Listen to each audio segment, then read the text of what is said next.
Boom, boom, baby! It's episode 52 of Hotline League. Oh my gosh, guys! This is a historic episode because I've been doing these for over a year now, and I have always done them with a man who's unenthusiastic. He's barely awake when he's on the show, and that's all changing. We're gonna get to that in a second. But also, we got Nadeshot on the show. He's responding to some of that community sentiment.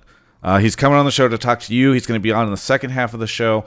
And by the way, did you hear finals are coming up? We've got the guy casting it. All that more right here on Hotline League episode 52. All right, and here's where the mystery sponsor part comes up. Just so you know, this is mystery sponsor. They're going to be announced soon. Very excited to talk about it. Either way, let's get into the show. I've got CaptainFlowers here as my co-host. CaptainFlowers, you came in the very last minute today and saved my ass. Thank you for doing that. Yeah, dude, absolutely. That's what it's all about. You got to help out the boys when asses need saved. Yes, and I know this was the most exciting announcement for you to make today, but the second most exciting announcement, yeah, of course, is that you're casting the finals. Hell yeah! Okay, so before we get into everything, I have to ask you. So I think you tweeted. I'm going to go back and look at your Twitter. You went back. You tweeted, and you're like, "My goal this year was to cast the semifinals, and now I get to do that." Yep. But now you're casting the finals. Yep. So, how did you know that when you tweeted the semifinal thing? No. Okay, they came up to you. Actually, I did. Okay. I already did know. So originally, I was not in the running for casting finals. But after I had a very strong performance at the beginning of the tournament, they told me to go ahead and fill out the Korean visa application and that I was now being considered. They hadn't made a decision yet, but I was now in the pool for people being considered. And then after my quarterfinals cast was done, they told me that I had been given the role for the grand final. Okay. And to not fuck my voice up. So when you said like my goal was to make it to semifinals, and then you were actually like, and guess what? They don't know that I'm also going to finals. Yeah, exactly. It was I had that one hidden away in the back pocket. Okay. But to be fair, I was still being honest. I just wasn't telling the entirety of the truth. I was 100% honest about the 80% of information that I revealed. Yeah, that is true. That is true. 200 IQ. Well, for those of you that are wondering what happened to Mark, I told this a little bit before stream, but I'll say it as well for the VOD, for the people that are just showing up. So we had this show planned for a while, and Mark was ready for it. We were excited. Nadeshot was going to come on. Last night at 12:30 a.m., I got a message from Mark that said, "Hey, can we do the show earlier? Because it turns out I was supposed to go on vacation." I thought it was going to be on Wednesday. Turns out it's Tuesday. My significant other is very unhappy with me. And so I was like, okay, I'm falling asleep. I'm exhausted. I'm still recovering from jet lag. I said, I'll deal with this in the morning. Woke up and he's like, hey, I'm out for a week. Can't do it. So CaptainFlowers came in to save the day. So thank you to CaptainFlowers. Excited about that. I think this will be fun. Yeah. And then, as I said at the start of the show, Nadeshot is coming in the second half of the show because I thought it would be weird to have Nadeshot, like we want to separate the conversation around finals and semifinals from all the conversation with Nadeshot where he's coming on to sort of address some of the community sentiment around 100T. And so he's going to come on and we're going to talk about that stuff then. So, I don't know. CaptainFlowers, let's talk about this or start off with Worlds. Let's talk some Worlds. First off, when did you wake up today? Because I assume Kobe's still asleep in the other room. I assume that you're still on that schedule. Doesn't exist. So here's the thing. I actually, back before I joined Riot, I had been on a plane, I think, 3 times in my life. Once out to Riot for interviews, once back from Riot for interviews when I interviewed for the spot, and once when I flew back from helping my at the time girlfriend move across the country. Okay. So I had never really been on a plane before. I'm really bad at being able to sleep on planes. I'm just really uncomfortable and I can't do it. So I know that going into this 12-hour flight to Korea, there's just no chance of me being able to keep any sort of a sleep schedule. So I'm just like, I'm going to wake up and go to bed for the next couple of days when I feel like it. So I woke up randomly today at like 10 a.m. It wasn't even abnormal Okay, because I yeah, you slept woke up for at standard time.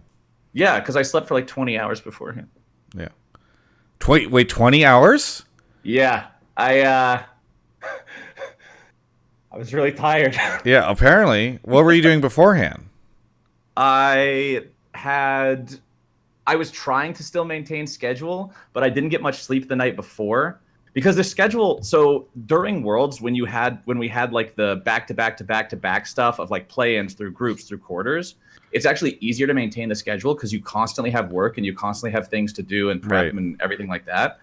When it got to semis and like now when you have 5 days in between the games, it's super hard to stay on that schedule when you have no actual reason to stay on that schedule in the short term, in the day to day. So that was really difficult, and it was just really racking me to be able to keep that lined up. But like I said, knowing that the plane was going to be tough, I was like, all right, I'm just going to let myself sleep, let my body like catch up, grab some rest, and apparently 20 hours was the name of the game. Jesus, that is crazy. Well, I good luck on the transition. When do you fly tomorrow, right? Yep. Okay, what time? Around I think it's just before noon the plane leaves. So Okay. gonna go to the airport like 10. Okay, so you're gonna be awake probably until then. Yeah, that's the plan. Because after I'm done here, I'm going back to the office to finish the prep. Prep's 2/3 done for Okay. Worlds. Well, that actually should work out okay because then you'll fall asleep when you board the plane. You'll be awake when you land, and I think that's kind of around the time. That's what I did, and I think you'll be okay. So hopefully All right, hell yeah. everything works out. All right. So if you guys haven't watched the show before, or you're watching it for the first time, or you're CaptainFlowers and you're co-hosting for the first time, the way it works is we have a bunch of people. I'm going to spam Discord right now in chat. If you ever need to, you could just do exclamation mark Discord. It's just discord.gg/Travis. And you join that server. You want to join the Pleb Topics channel.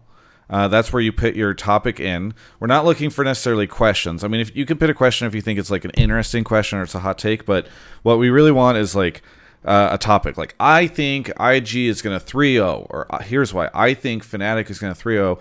I think C9 doesn't deserve any praise this Worlds, or whatever crazy thing you want to talk about. And then once that happens, I'll be taking a look. Normally Mark does this. I'll be keeping an eye out. I'll move you. You have to be in the call channel because if you put your topic in, we can't move you into the waiting room unless you're waiting in one of the pleb topic calls or the sub calls. So make sure you've joined one of the voice channels. And then we'll move you into the waiting room. Just wait patiently there. At some point in time, CaptainFlowers will come get you, and just make sure your audio and everything is good. If you are a sub, you can be sure to sync your sub with the Discord. Sync your Twitch account with Discord. That will allow you to post on the subtopics thing. It doesn't give you that much of an edge, but it moves a little slower, and I do check that as well. So that's how this goes. Now I need to start looking for stuff. Normally, Mark is just doing this, and I'm filling. So now I'm going to let you fill, CaptainFlowers. So what did you think this weekend of semifinals? Semifinal. So coming into semifinals, I was actually surprised that we got 2 3-0s because with the way the rest of the tournament played out and the way that everything has just sort of blown everyone's expectations out of the water, I was like, oh yeah, coming into this, no such thing as favorites anymore. Anything could go any way. You never know what's going to happen. We're going to have some bloodbaths. It's going to be crazy. And then 3-0, 3-0. I'm like, all right, well, hopefully this just means the finals are going to be crazy. Yeah. Like, yeah, it's interesting. Semi or quarters are normally whenever you see those like stomps, but then quarters this year were crazy, and then it was actually the semis that were kind of the stompy stuff. I just love the fact that if you hop into the time machine, go back in time a month, and tell people some of the stuff that happened this Worlds. NA makes semis. G2 eliminates RNG. Reigning Korean world champion fails to make it out of groups. They would all want to drug test you. Like, no way anybody would believe any of that. But yet that's the timeline that we're in. And that is crazy to me. I love it. I am so excited for the fact that we've got Fnatic versus IG in the finals. That's so hype. Yeah. That's so hype. Yeah. I'm pretty excited to see how it goes. I think it's really fun too because we're coming off of 2-3-0s, and so it really makes it look like both these teams are super strong, and I think should build a ton of hype for the finals. I think it's also kind of nice that we have a Western team versus an Asian team in the finals because we've never had that before. Like, obviously, we wouldn't have ever had a Western either if you don't count season 1. But I think it just allows for like the penultimate rivalry, right? Which is East versus West to sort of take hold in the finals. It'll be good for viewership. It's good stuff. So I'm pretty excited about it. Yeah. It's not only the first East versus West final, but it's the first final with the current Worlds format where the two teams are both from the same group. Yeah. Like, Fnatic and IG just beat up 100 Thieves and G-Rex to give us your lunch money, and they were like, all right, we're going to go to opposite ends of the playground, and then we're going to come right back before the bell rings, and we have to go back to class and beat each other up. And this is going to be awesome. Yeah. It should be pretty hype. Excited for it. All right, so we do have people in the waiting room. So if you want to drop down there, CaptainFlowers, and talk to them and see if their stuff is in order, and then pull whichever one you feel like it. I'm going to go ahead and read out some subs as you go on your adventure. All right. Thank you to Toes19X, Pilgrim Panda for 2 months, Coco Sanchez for 8 months, Dr. Lemon Lime, Kevin Duck, Dr. Manhattan gift a sub to M. Trinok, Wild Arms Willie subbed, Toesley subbed. Let's see, we got Caruze 44, LCK Dominates, well, not this year, and Hype Love Shack with 100 bits. Purple Ray Q resubbed for 7 months as well. I see CaptainFlowers doing some work down there. I'm excited about this. He's filling that Mark Z role. By the way, everyone, I hear a rumor Mark Z will be able to join perhaps by a voice call. All right. I found a guy to Skarnerald in here. You ready? Okay, yeah, ready. Okay. OPTSM fan, welcome. Yeah, OPTSM fan, welcome to the show. Have you been on before? I feel like you've been on before. Yeah, I've been on a couple of times. Yeah. A few times. Well, remind me where you're calling from. Houston, Texas. Houston, Texas. Okay, very good.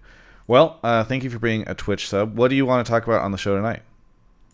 Basically, I've just been seeing a lot of traction about like how, whether it's Jesus or Ellis or some analysts saying that this year's Worlds in terms of quality of gameplay has been incredibly subpar, and I just entirely disagree with that. Yeah, there are a lot of more mistakes being made, but that's because of the changes of like Tracker's Knife and everything. I even think Papa Smithy said it on the dive about how there was a like playbook that you would do. You would set up vision, you would establish it, and then you would go around and you'd make your decisions based on your vision. Now you have less vision, so the fog of war is the fog of war, and you have to be more respectful of your opponents. And I think that this World has shown that when you can make these more aggressive plays because there's less information available, obviously it's better to watch as a viewer, but it rewards you for taking those more, proactive plays. And I think that some, especially as we've seen the Eastern teams and Korean teams, just didn't adapt as much. So I don't think we should downplay the Western team's success because they adapted faster and realized that before the rest of the teams. Yeah, I think it's a really interesting topic because I kind of anticipated this as the meta looked a little bit crazier than in past years. And as the Western teams started to pop up, we don't have like an SKT or something.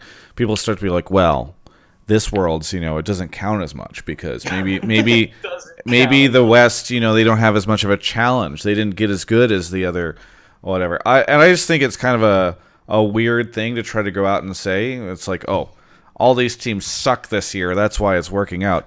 I don't know. What do you think about all this, CaptainFlowers? So I like to look at this. Like, this entire season has obviously been full of more changes than any other previous season, like, bar none, right? Just look at everything that was happening in bottom lane to start off. And the adaptation thing is so big for me because the more chaotic the game is, the less of that perfect strategy, like you were talking about with Papa Smithy and saying, hey, there's pretty much a routine to how you play League of Legends.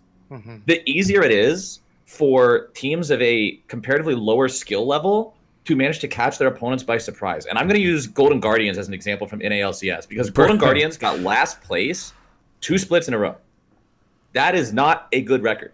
But yet Golden Guardians were able to take games off of teams way higher ranked than them. In the middle of summer split, they even took games off of Liquid, who was the best team in the North American LCS in the regular season. And why did they do this? Because they stopped doing this bullshit of everyone has to copy Korea, copy Korea, copy Korea. Whoever can copy their homework the fastest and the cleanest gets second place. And they were just like, no, we're going to play Heimerdinger, dude.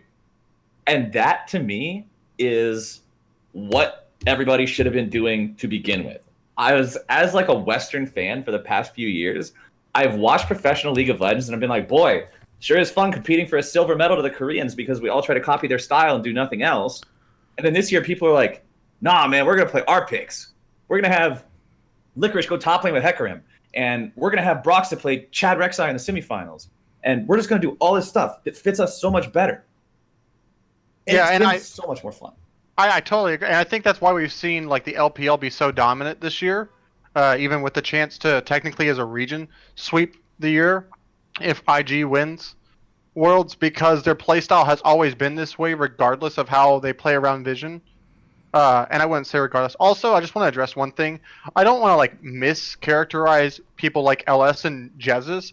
I don't think that they're like Korean apologists or anything like that. Those people, like, they call out, and you can still play the exact same style that the Koreans have played. You just have to be, one, more respectful to your the enemy because there's less information available. So instead of making a 100% certain, like, oh, their jungler's not here, or, you know, we know that this is warded, or we know we have Vision there. Now you have to guess. It's like, okay, now I have to make an educated guess. I didn't see him on the top side of the map, but then there's X place and X place without Vision. So now I have to decide what to do next going forward. So I wanted to put that out there. I see a lot of people in chat being like, oh, LS, Korean apologist, blah, blah, blah, ha, ha. You know, but it's not like that. I think that what CaptainFlowers was saying and other people have said is that adaptability at the highest level, I think, is the most, I think, important thing in terms of, and we've said it every year, so why wouldn't it be any different this year? We've always said whoever adapts first at Worlds to the meta will succeed, and that's happened this year, but now because it's like Western teams like Cloud9, G2, Fnatic, who's made finals, it's like, oh, yeah, it's got to be different. We've dumbed down the game. That's why Western teams are doing good.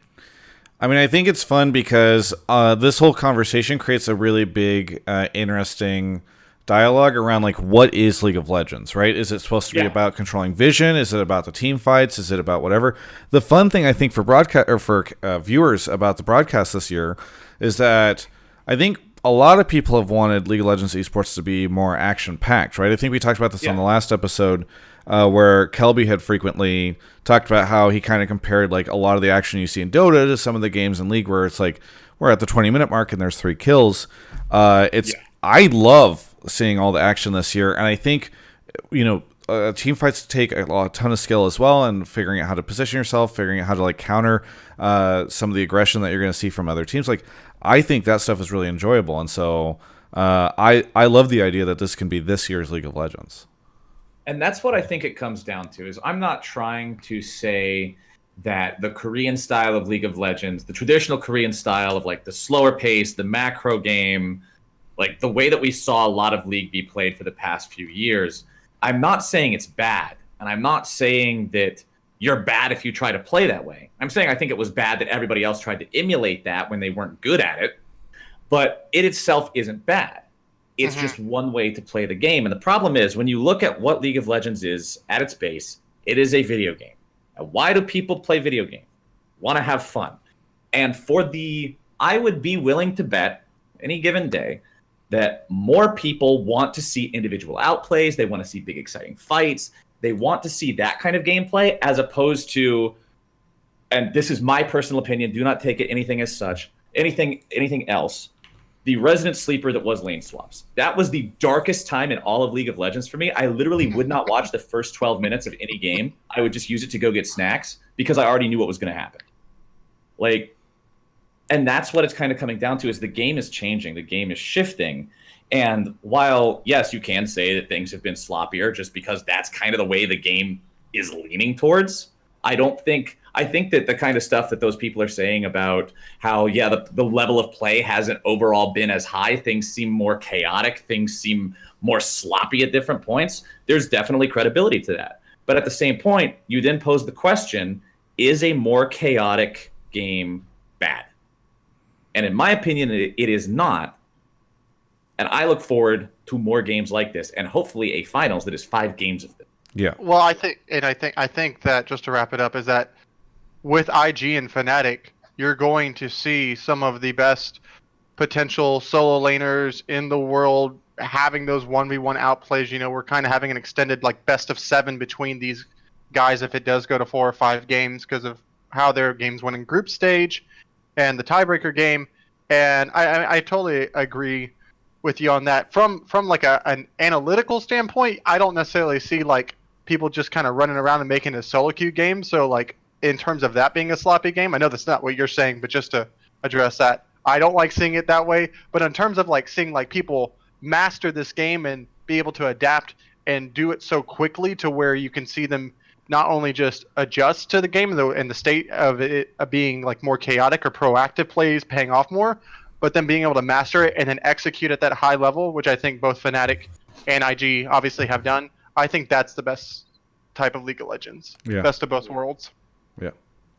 Very good. Well, hey, thank you so much, OPTSM fan, for the call. Super interesting topic, and glad that we had somebody to call in and talk about it, because I think a lot of people are discussing it. So thanks so much. Yeah, thanks, guys. Take care. Yeah, have a good one. Take it easy, buddy. All right, moving on to the next caller. If you want to go find your next Skarner ult. All right, ult is off cooldown, BRB. Okay. Purple Ray Q, thank you for the resub. Raldios for 8 months. I am Elvis with 9 months, says best way to celebrate 9 months together. CaptainFlowers is the chat of casters. I don't know how I feel about that. Sort with Twitch Prime, and then Pokemon 383 2 months in a row says guess who's back. I guess it's Pokemon 383 given that. Thanks everyone for tuning in tonight. I know it's a Tuesday.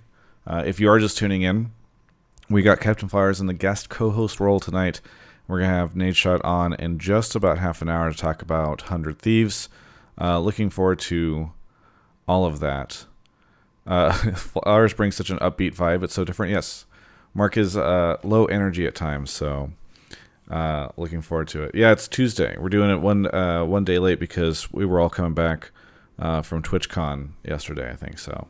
So Lobster, thank you for the Twitch Prime. Very nice of you. Skarner alt ready. Here comes a dude. Okay, here we go. Welcome, Andrew, welcome to the show. Hey guys, Hi. Where are you calling from? I am in Fargo, North Dakota. Fargo, North Dakota. I think we've had you on before, yes? Not me, but there was another guy from Fargo, and I was Okay. very excited to hear that. Is Fargo a big town? It's relative, right? So for North Dakota, yes, but Okay. for most big cities, no. It's like a few 100,000 people. Very good. Well, welcome to the show. What do you want to Thank talk about on the show tonight? Well, first, I have to kiss CaptainFlowers' butt because that Game What? 3 base race cast was the most hype, amazing thing. And you like lived up to the moment in the best My way voice possible. was half fried. That call was terrible. It was amazing. It was perfect for the moment. So anyway, now that's out of the way. So I am a C9 fan. I'm very sad. I'm very happy that they made it this far. But I kind of think that Reapert is a great coach. He's very smart. He comes up with innovative picks. But over and over again, when they get to the most important games, it seems like he just trolls the pick and ban phase. Like NALCS, they picked Twitch Braum. They picked Braum all 3 games, but they paired him with Twitch and Ezreal instead of like Lucian was open. They could have just done that and tried to bully the lane. And then they put Sneaky on 80 carry Victor when he's never played that competitively before. And I could even go back to last year. They kept picking Graves in a tank meta. And like, he's really smart. He makes really interesting picks, but then it gets to super important games and he just kind of trolls and outthinks himself. Yeah. Do you want to handle this one first, Flowers? Any thoughts on Reaper, if Reapert's too smart for his own good? So I think you've got to look at things from... You've got to consider every single possibility, right? Like when you look back at because I just got done rewatching all the semifinal games earlier, like a couple hours ago. And when you look at the Victor, I'm sorry for you having to do that. That sounds awful. there weren't many of them. It wasn't that Yeah. bad. Just get But, through that quick. Yeah. But They were short games. Yeah. the Victor pick was actually doing really well in lane. Like, he was significantly far ahead. They had their opponents up to the turret. It just, like, Fnatic played that whole series as a team and individually just better. I didn't take issue with the Victor pick because when I look at that Victor pick, I'm thinking, okay, he's looking to shove the lane in. They're looking to create pressure bottom, make it so Reckless and Hilly can't move. And that's what they did. It's just Fnatic played League of Legends better. And I didn't have an issue with that. I think it was something worth trying. Like, game one, Fnatic just completely blasted Cloud9. Like, that game wasn't even close, man. Cloud9 didn't get a kill till 14 minutes. Yeah, that was Like, it was not competitive. So completely going like hard left and just saying nope, Victor bottom, I actually respect that. I think that's totally legitimate.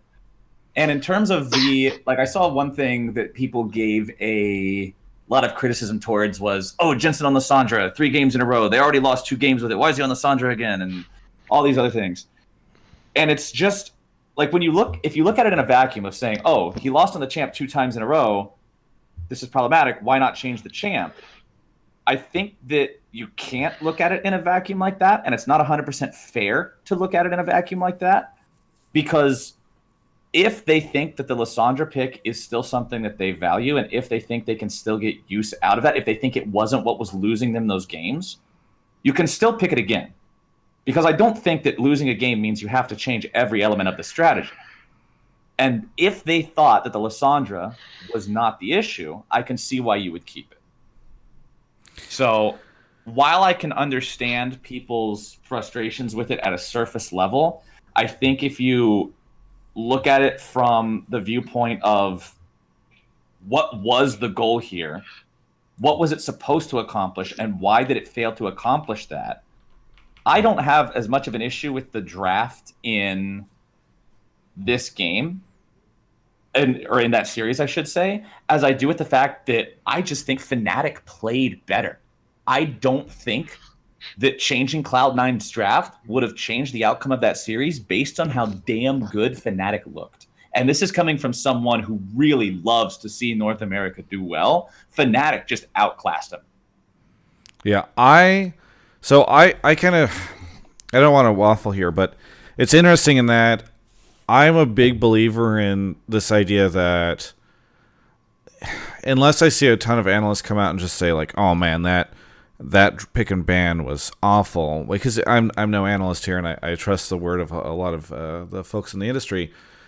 I think that there's a really easy thing for the community to just like see something unconventional in pick and ban and say and blame loss on draft. You know, it's just like, oh, they just drafted poorly. Like let's blame the coach or whatever. And I think that that's like an easy out oftentimes, right? Like my players are good or Cloud9 should be better than Fnatic. It's just like the coach like misdrafted or whatever. So they lean heavily on that.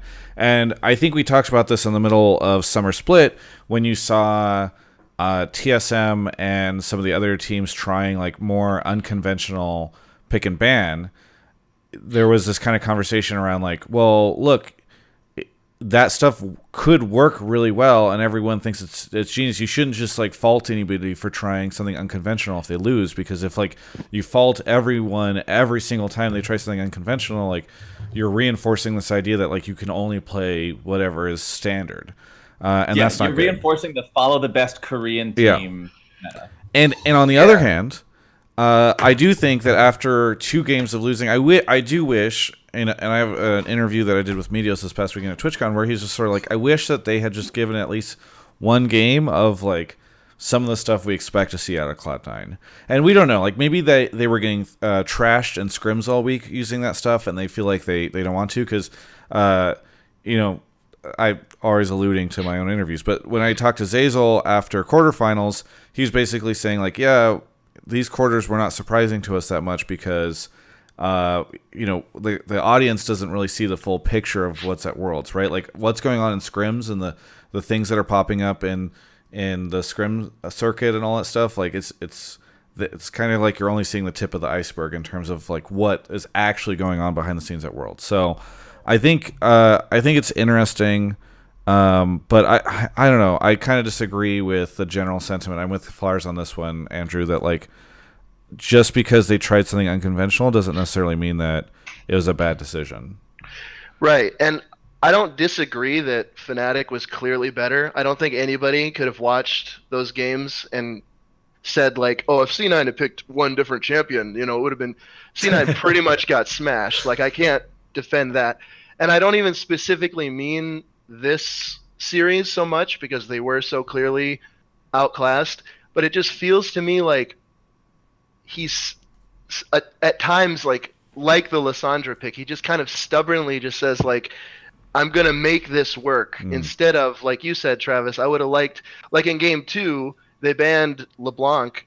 I think they could have banned Victor and first picked LeBlanc and just been like, you know what, screw it, we're gonna go all in, maybe we'll get wrecked, but we're gonna try it. And instead they were just like, we'll pick Lissandra mid, we'll make Jensen this little stun bot who has aftershock instead of a playmaker. So it, like, I kind of share your view. Like, I would have liked to see them at least go for it one game, and I didn't feel like they really did that in this series anyway.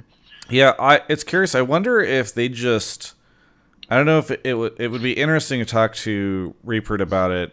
Maybe in the future somebody will, but it's like, what was the decision there? Was it that you just felt like Jensen was outclassed on playmakers by Caps, and like that's why you decided to go with this? Did you feel like you couldn't individually beat Fnatic, so you had to do it sort of in this like broader story that you were going to do? I don't know. It's just it's interesting for sure, and I that's kind of the unfortunate thing, is that people don't really do losers interviews, and so you never really get a chance to like follow up on like why what was the story there. So yeah, I would love to hear that someday. I don't know, maybe a certain esports influencer who regularly uploads interviews will someday be able to get that answer for us. Maybe, but anyway. maybe indeed. I really hope that Skara can get that answer. Anyway, thank you so much, Andrew. In Skara we trust. Yeah, thank you for the call, Andrew. Thanks, guys. You're the best. Have a good Thanks, buddy. Take it easy. See ya. Okay, on to the next caller. All right, Skarner, all time. Good luck. Some more subs to read. Let's see. Slow Lobster with the Twitch Prime. Anime Girls for Christmas. 4 months in a row. Hey, CaptainFlowers, who is the best girl in My Hero Academia? Sorry, he's gone right now. Maybe I'll ask him when he gets back. Wrath of Khan, 12 months. Hit that 1 year period. 1 year. We got a great replacement for Mark Z. Zytic with Twitch Prime. OPTSM fan gifted a sub to Kays. Tosley with 100 bits. Edo Alin. I hope I did that right. And Clueless 33, 9 months in a row. Today's Hotline League is bringing that big D energy with Captain Flowers bullpen call. Yes, it's very true. All right. Hello. Third caller ready to go. Welcome. Amphe, welcome to the show. Hello. Thank you very much for having me. Yeah, where are you calling from? So I'm calling from Tijuana, Mexico. Tijuana, Mexico. Nice. Okay. Just south of San Diego, I believe, right? Exactly. Yeah. Yep. What do you want to talk about on the show tonight? All right. So I don't know exactly how to put it, but I wrote it down. My topic suggestion would be talking about the legacy of Sneaky. Maybe it's like a huge word to say legacy, but of him as a raise a question if he's a team leader or just his mental and his personality being so important to a team, not only Cloud9, maybe just Cloud9. But I wanted to raise that topic, being one of the best NA players, maybe not mechanically, but as a team member, not only team player. So there's two meanings to those two words. I don't know what you guys think of him as a member of a team, not only like a in-game player, like a right, but like overall his role on the team. Exactly. It's really interesting because Sneaky, I think, like somehow defies definition, and that in the like he's been so consistent over all these years, like not just like in game, but going to Worlds over and over again. Cloud9 having success. If you look at that lineup, him and Jensen. So stable, been there for so long, and yet it's like people don't think that he's kind of like the linchpin in that team, the way they look at a double if, for instance, in the ADC role. Like a lot of people, like he's usually top 3, but rarely is considered like top 1 in his role. When he goes to Worlds, people kind of meme on the idea of like, oh yeah, Sneaky's going to have to lane against all these guys. Is he going to be able to do that? Cloud9's bot lane. But he's also, he doesn't really seem to have that personality where he's like people can consider him the shot caller or the leader. He's just kind of there, and it's like, what do we say about Sneaky? I don't know. Flowers, thoughts? Sneaky to me is Sneaky is Cloud9 to me. This is a team that originally won the hearts and minds of League of Legends fans all throughout North America and beyond North America when they showed up, and it was just like this team of friends, and there was this wholesome energy around this group of memers that just ended up doing so well with these 5 original guys with Balls and Meteos and High and Sneaky and Lemon, and like they win LCS, and it's not TSM or CLG, it's this new org, and they keep going on, and it's friendship power, and it's some anime shit, man. And over time, that's changed. Over time, obviously, the roster has moved on and has evolved. But who's still there? Sneaky is still there. And this guy, despite the fact that I agree with what you said, Travis, he sort of flies under the radar when you compare him to somebody like Doublelift. Like, he's not in the conversation for... He doesn't come up in the public conversation for, like, oh, my God, is this the best AD carry that we're seeing right now in North America? Is he the best AD carry ever in North America? But historically and internationally, spoiler, he is. Because Cloud9 is the team that consistently does the best of North American teams at international events. Yeah, but why? Like, what is Sneaky bringing? Element. And I'm not saying he's not bringing anything. It's just like, what is it that he brings? You know, that's the question. Is it like leadership? Is it shot calling? Is it like some sort of like chill atmosphere? I don't know. Exactly. I wanted to discuss that a little bit. I would sure love if Cloud9 as a org, when he retires or he changes teams, or even this offseason, would do. I mean, if the player wants, of course, would do like a documentary about his perspective of the game, his perspective as a team player, how has he evolved through time, like all that, because I find it very, very interesting how he's always on a team that's always on top. Without controversy, like no. I mean, I know that we had the 10th place meme and all that stuff, but he changes teammates all the time, and he always adapts to them. He doesn't make them adapt to him, I think. So I find his mental approach and his teamwork very, very admirable. Yeah, I didn't mean to interrupt you, Flowers, as you were on your rant, but. No, you're all good. You're all good, man. But I mean, do you have any ideas on what this is? Is it just like the mental?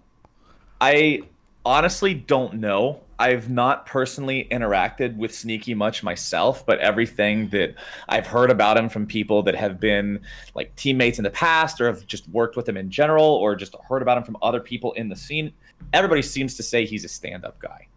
And so in a scene where esports is a scene that is inhabited by a lot of younger dudes.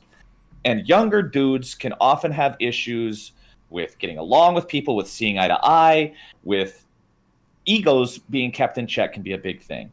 And I guess one thing that I would say Sneaky handles better than other people, likely because I've never really heard of an issue with it, is ego. Like if somebody has an ego, you hear about it, right? You're like, man, that guy's hard to work with, or oh, he said this or he said that. And you just never hear that about Sneaky. Yeah. Sneaky just always seems to not go through that kind of stuff. And I think that plays a big role because if you let all that kind of extra bullshit get in the way, it complicates things to a whole other level. And Sneaky just seems to me like the kind of guy who makes your team environment that much easier to process and that much easier to have it flow the way you want it to flow. Yeah. And I think having that as well as a player who's mechanically talented enough to be a part of a team that makes it out of group stage and beyond even quarterfinals. Now they made it to semifinals for the first time in the last time a North American team was in semifinals at Worlds season 1. Yeah. Like that's insane. And Cloud9 did it with Sneaky and Svenskeren and Jensen. and then Licorice, Zazel, and Blabber, who are all so damn new, but yet this team was able to work together and facilitate that talent really just skyrocketing. Yeah. And I think having a veteran like Sneaky around does wonders for that as well. Omfe, you're gonna say? Oh no, sorry. Flowers mentioned something that, like, some people could say that he plays or acts like he doesn't care. Like, he's always super chill. Like, oh yeah, we're going through. Yeah, I'm playing finals, whatever. But maybe that's the right mental for him. That he plays calmly, collected, cool, all that stuff. So I mean, I don't know. Only he knows how he approaches the game. That's why it would be awesome for later insight on him specifically. Yeah. Thank you so much, Omfe, for the call. Thank you guys. Thanks, buddy. Really appreciate Congrats, it. Flowers, on the finals. Hey, thanks, man. Appreciate it. No problem. No problem. See- Oh, lost him. But thank you, Omfe. Captain Flowers, I have two things to say before we get to the next caller. Okay. The first is... I better not be in trouble. I've only been here for 30 minutes. Well, no, the first is, I have to say, shout out to the... Like, this is the most amount of gifted subs I have ever gotten in one moment. Fucking insane. Kyle0808 just gifted 100 subs to my channel. So thank you, Kyle0808. I've never seen Twitch, like, literally just watching chat, trying to keep up with, as it's announcing each of the gifted subs, is insane. That guy's a monster, dude. Well, especially crazy because in the past month, he's gifted, like, another 125 before this. So in this month alone, like, I'm at 1,723 subs, and 225 of those are from Kyle0808, which is literally insane. So thank you, Kyle, for the sub. Like, that's crazy. I got to figure out something special to do for that guy. I don't know what. Damn. Yeah, that guy is just homie for life right there.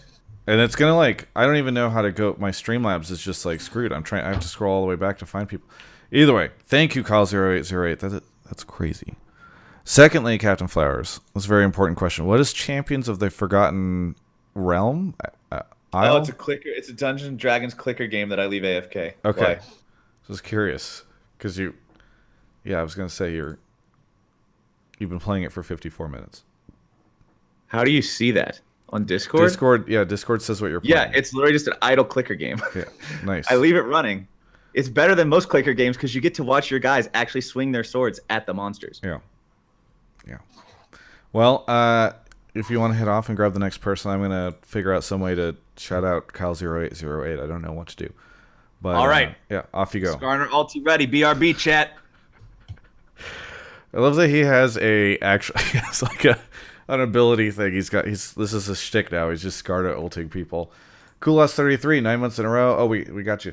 The Xanter, 2 months. Time for Tidy Cats announcement. It's not Tidy Cats. All right. I regret they've gotten so much free promotion from that stupid joke. Habang sent 100 bits, and the Big Kel subbed. All right. I can't even read. I'm looking at all these Kyle0808 subs. I usually want to read out but I can't read out 100. I just don't know how to. Voican Shifty, Zero. I'm going to read out just some of them. All right. Not Nell, Ratchet Panda, Blake here, Frankie X Doodle, Renegade Mac, Drake the Cake, the Pabs, Wild Child, It's Radicals, Lizardy Lizard, Iliope, The Ripe Banana, I'm Rage, Waffleman 38, at CD Jumini, Bibber, the Squircel, Olaraffle, Omfe 6, who was in the call at the time, got gifted a sub. It's crazy. I just thank you. I'll get back to some more of them in a little bit. Ginga say, yeah. Merchant of Soul and Fourth Miracle. caller. Go right. time. All right, here we go. Hello, Welcome. Jade. Welcome to the show, Jade. Hello. Where are you calling from? I am calling from Ontario, Canada. Ontario, Canada. Very good. Our first Canadian caller of the night. We had a caller from Mexico just a second ago, and so we've now got the full North America thing going on. Jade, what do you want to talk about on the show tonight? I want to talk about how the two teams that got 3-0'd were just completely burnt out. The increased pace of the tournament, coupled with the fact that they're coming off finals. The general burnout, but it's completely... Oh. Did we lose you? No, sorry. I'm just going to mute. The stream came up in my ear. Oh yes, like behind me. Unlucky. it's all good. Yeah, sorry, what was I talking about? Oh, the 3-0 were them being completely burned out from the increased pace of schedule. So you were saying that you think G2 and Cloud9 got completely burned out. Yeah, you saw it in your interviews with them. A lot of them, they just seemed like totally done, and Fnatic too. But I think Fnatic's a lot more driven and like wants it that little bit more. But I think we're like at the limit that a player can continually play League of Legends at a competitive level without completely burning out. Yeah. I mean, you saw Sven like kind of int on the top tower, and you just listen to them; they just sound tired. Zazel just sounds tired. Yeah. Oh, go ahead. So what do you like? Something needs to be done. I don't think it's like healthy, and I don't think it makes for good competition when like players can't last very long. Because I think a player can last a decade. A 25-year-old's not that much slower than a 20 or an 18-year-old, but it's the burnout. They need to put the effort into practice mode and things like that. Yeah. So okay. So let's break it into two things, right? Which is one where they burned out, to what's sort of the thought around that. One, I think there's a good chance they're burned out. I mean, I would challenge anyone to go look at that Perks interview I did and not feel like he's just on the edge, right? Like he basically said he's like able to play like, he doesn't care because in a sense he doesn't care. He either gets to go home, which would be a relief after how exhausted he is, and how much of the struggle they've had, or he gets to move on to the next part of the tournament. So I think Azazel as well was just talking about how exhausted he's been. So I feel like they gave up almost. It was like they beat expectations, and it's like they wanted to lose. Not that they like were inting, but like they're like, okay, I'm gonna go play the games. I'm gonna lose. It's gonna be over. That was their thought process going into it, and I'm gonna go to bed. See, I would not go so far as to say that I feel like they wanted to lose by any means. Like I doubt if you talk to any of those guys, they would say they wanted to lose. But I do worry that like they just weren't able, like especially if you look at like what I think G2 also came from the gauntlet, right? Yeah, they did. So both those teams had to go through the gauntlet, which just means that they were playing and playing and playing and playing. And man, it must have just been exhausting. So I do worry about that, and I worry about the broader story about the year, throughout the year. I will say that if Worlds is a marathon, though, this is a risk that like a coach or a support staff or the organization runs in like burning through players so hard, right? I was talking to a player at Worlds who was just talking about how basically in scrims they like did want to take a day off because they felt like they just had to, and to reset, but they felt like so much pressure from like they, would their teammates think that they're letting down the team? Would the coaches judge them? Would it be a bad issue if they had to like renegotiate for salary? I mean, like, I'm not saying that it's not their fault. Like, obviously that makes Fnatic a better team if they can last longer. But like, I'm a C9 fan, and I actually thought Fnatic was going to win. I was pretty sure, but I wanted to see a really good game. And instead, I saw like C9 just like inting and going to bed after, presumably. Yeah. Flowers, right? It's like not go ahead for viewership. Flowers, if you want to go through this kind of quickly, just because we've got one more call before we bring Nadeshot on in 10 minutes. But I'm curious what your thoughts are. So when I rewatched the series today, like when you watched what happened in the first games of each series, it was pretty evident that both of the losing teams just got completely smashed in the first games, right? Like IG versus G2, Fnatic versus C9, neither one of those lasted too long to tell a tale. And while I don't agree that they came into it super exhausted and they were just like ready to go home, I feel like it might have played a part in how they seemingly weren't able to recover very well moving forward, because I put a lot of emphasis on how well a team can adapt between games in a series. I think the way that you are able to mentally reset, the way that you're able to change based on your opponent's strategy, and how your strategy also needs to adjust in order to get wins or make your wins more convincing is very important. And I think that it just like, and obviously the rest of the series for both of the teams the game ones, I think, were the worst games for the losing teams in both series. But at the same time, there wasn't enough bite back in the games 2 and 3 of either side to really convince me, yeah, they've got a chance here. And I think it was just sort of that avalanche of, holy shit, we're going up against a monster from both of their perspectives, and it just sort of beat them down. Yeah. That's what it felt like more to me, is Fnatic and IG flexed their muscles really hard in the first games, and it's really hard to come back against that if you're not able to mental reset. Yeah. And I don't think that it was it would change anything, but if those two matches were in the quarterfinals, I think it would have been a closer match. It would have been more interesting. It would have looked more like when they were good. Yeah, that's an interesting question. Is like, what would those games look like 1 week earlier? Like, does C9 beat them and then immediately into the next game against the team they 3-0'd in their match? Like, is it just like a series of burning outs with the last team that's not done? I don't know if it's that, but I do think that burnout and the ability to last throughout the tournament is a big factor that maybe doesn't get as much talk. So either way, thank you so much, Jade, for calling in. Yeah, thanks for having me, Travis. Have a good one. Nadeshot. Take it easy, And man. Congrats, Captain. Thank you. Yeah. All right. Last guy, BRB. Merchant of Soul, sub, thank you. Mirror Code subbed. And Captain Hat with the 2 months. Again, shout out to Kyle0808 for the 100 subs. I know we haven't gotten to a question about finals because I just hadn't seen any as I was pulling in the beginning within the first 20 or so minutes people. So we'll try and grab somebody maybe at the end of the show to talk about that. I'll come in and feel my sting. Here we go. Fnatic K's, thank you and welcome to the show. Yeah, what's up? Where are you calling from? I'm actually in Korea with the team. So You're in Korea with Fnatic. yeah, I'm the head scout. Yeah. Okay, what time is it there right now? Let me check. It's like noon. Okay. 1 p.m. So All right. it's like pretty in the afternoon. Great. Well, what do you want to talk about on the show tonight? I want to talk about how I think we or Fnatic are going to 3-1 or 3-0 the finals. Oh. Just because I don't think 3-2 is a very realistic scoreline for a best-of-5 series this late in the season, since most teams, once they start losing, are prone to tilting and like just collapsing.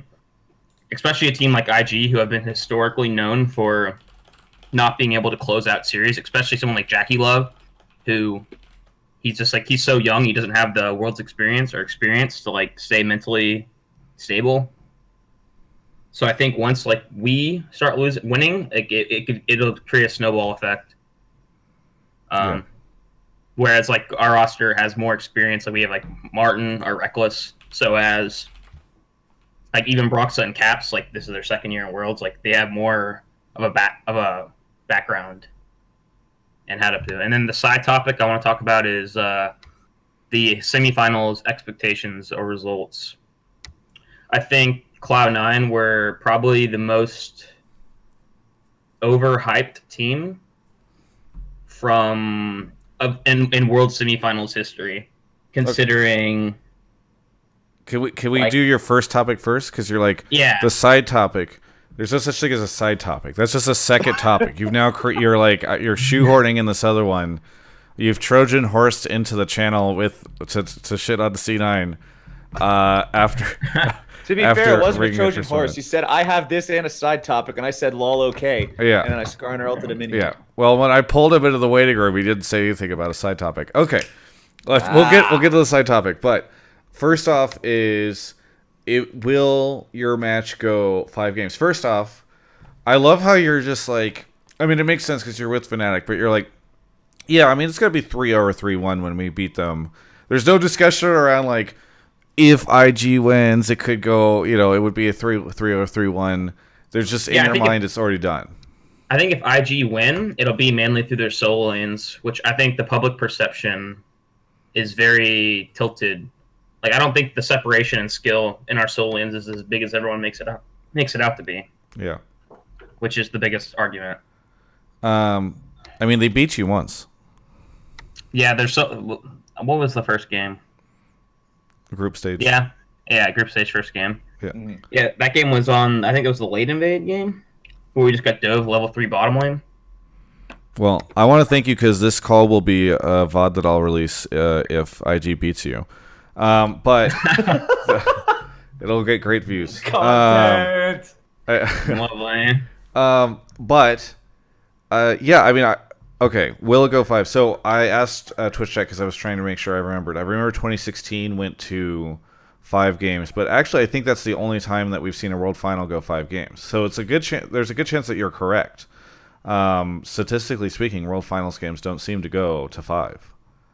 I think the only example of a competitive best of 5 was season 2 years ago when Rocks Tigers pulled out a mid-series adaptation, and that was only a semifinals, like where they picked up Misfortune, I think. Yeah. Like MF and Desira. So it takes. Oh yeah, the classic MF into Zyra that hard inting MFs into solo queue for the next months to come. Yeah. So I think it's just very unlikely a series, even though like most analysts are going to project a 3-2 to represent the closeness of the series.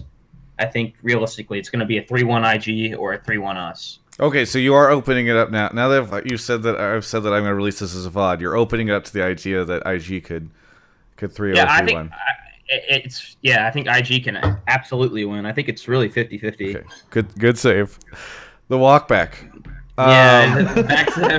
Backstepping. Yeah. Because when you wrote it in the topic channel and I pulled you, it didn't say anything about how IG had a chance at 3-0 or 3-1ing. Flowers, really quickly, do you think there's a chance that, or do you think it's going to go 3-0 3-1? Does that make sense for you? I want it to be 3-2. I know you want it to be, but like I want it to be 3-2. It does seem like it's very likely that when you get to the end of it. highly doubt, highly doubt 3-0. Okay. I would 3-0 is the last thing I would bet on. Okay, I so think it'll be you think it's 3-1 going to go 3-2. 3-1 or 3-2? Yeah. What would I don't you think either one of these teams can clean sweep the other one. would you bet on 3-1 or 3-2 as the highest? If I had to bet on one of the two, I would give a slight edge to 3-1. Okay. See, I think there's a chance it could be a 3-0 because I think after seeing semifinals, and by the way, like if Jade, our last caller, is correct, like one of these two teams is going to be pretty burned out by the time they get to finals, and it does feel like if one of them just has a good read on the other, they could sweep. So I think there's a chance there's a 3-0. I would bet 3-0 or 3-1 over 3-2. I would agree with Case on this. So the average that we're all coming into is 3-1. Yeah. Let's go with 3. Well 3-1. done, boys. At least we get 4 games. That's good for viewership. Yeah. All right. I think 3-1's a safe. As we talked about semifinals, we'll do this really quickly because Nadeshot's waiting. We got 1 minute here. You think that Cloud9 most overhyped semifinalist of all time, and does that include H2K in season or in 2016 when they beat? I think C9 this year kind of represented Fnatic of last year, in which they had a ton of rookie talent, like Caps, like fresh Worlds rookie talent. I think like next year Cloud9 are going to be actually really scary if they retain the roster.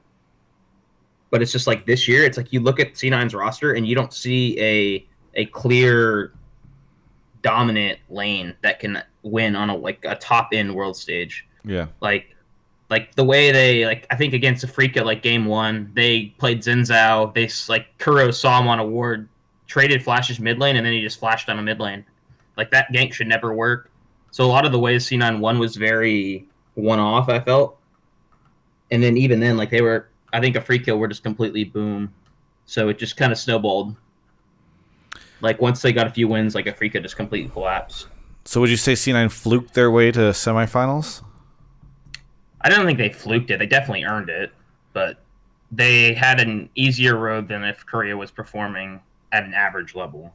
I mean, I will agree with that. Is that they were able to take out 2 Korean teams along the way, and if they had SKT from previous years, it would have been a harder road for them.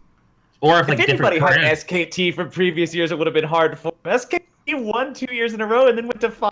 Yes, but that is the point, right? Is that Korea this year looks weaker? You have a lead weight around your ankle. Of course it is. Korea this year looks weaker. And also, I think the wrong Korean teams made worlds for this meta. If Griffin or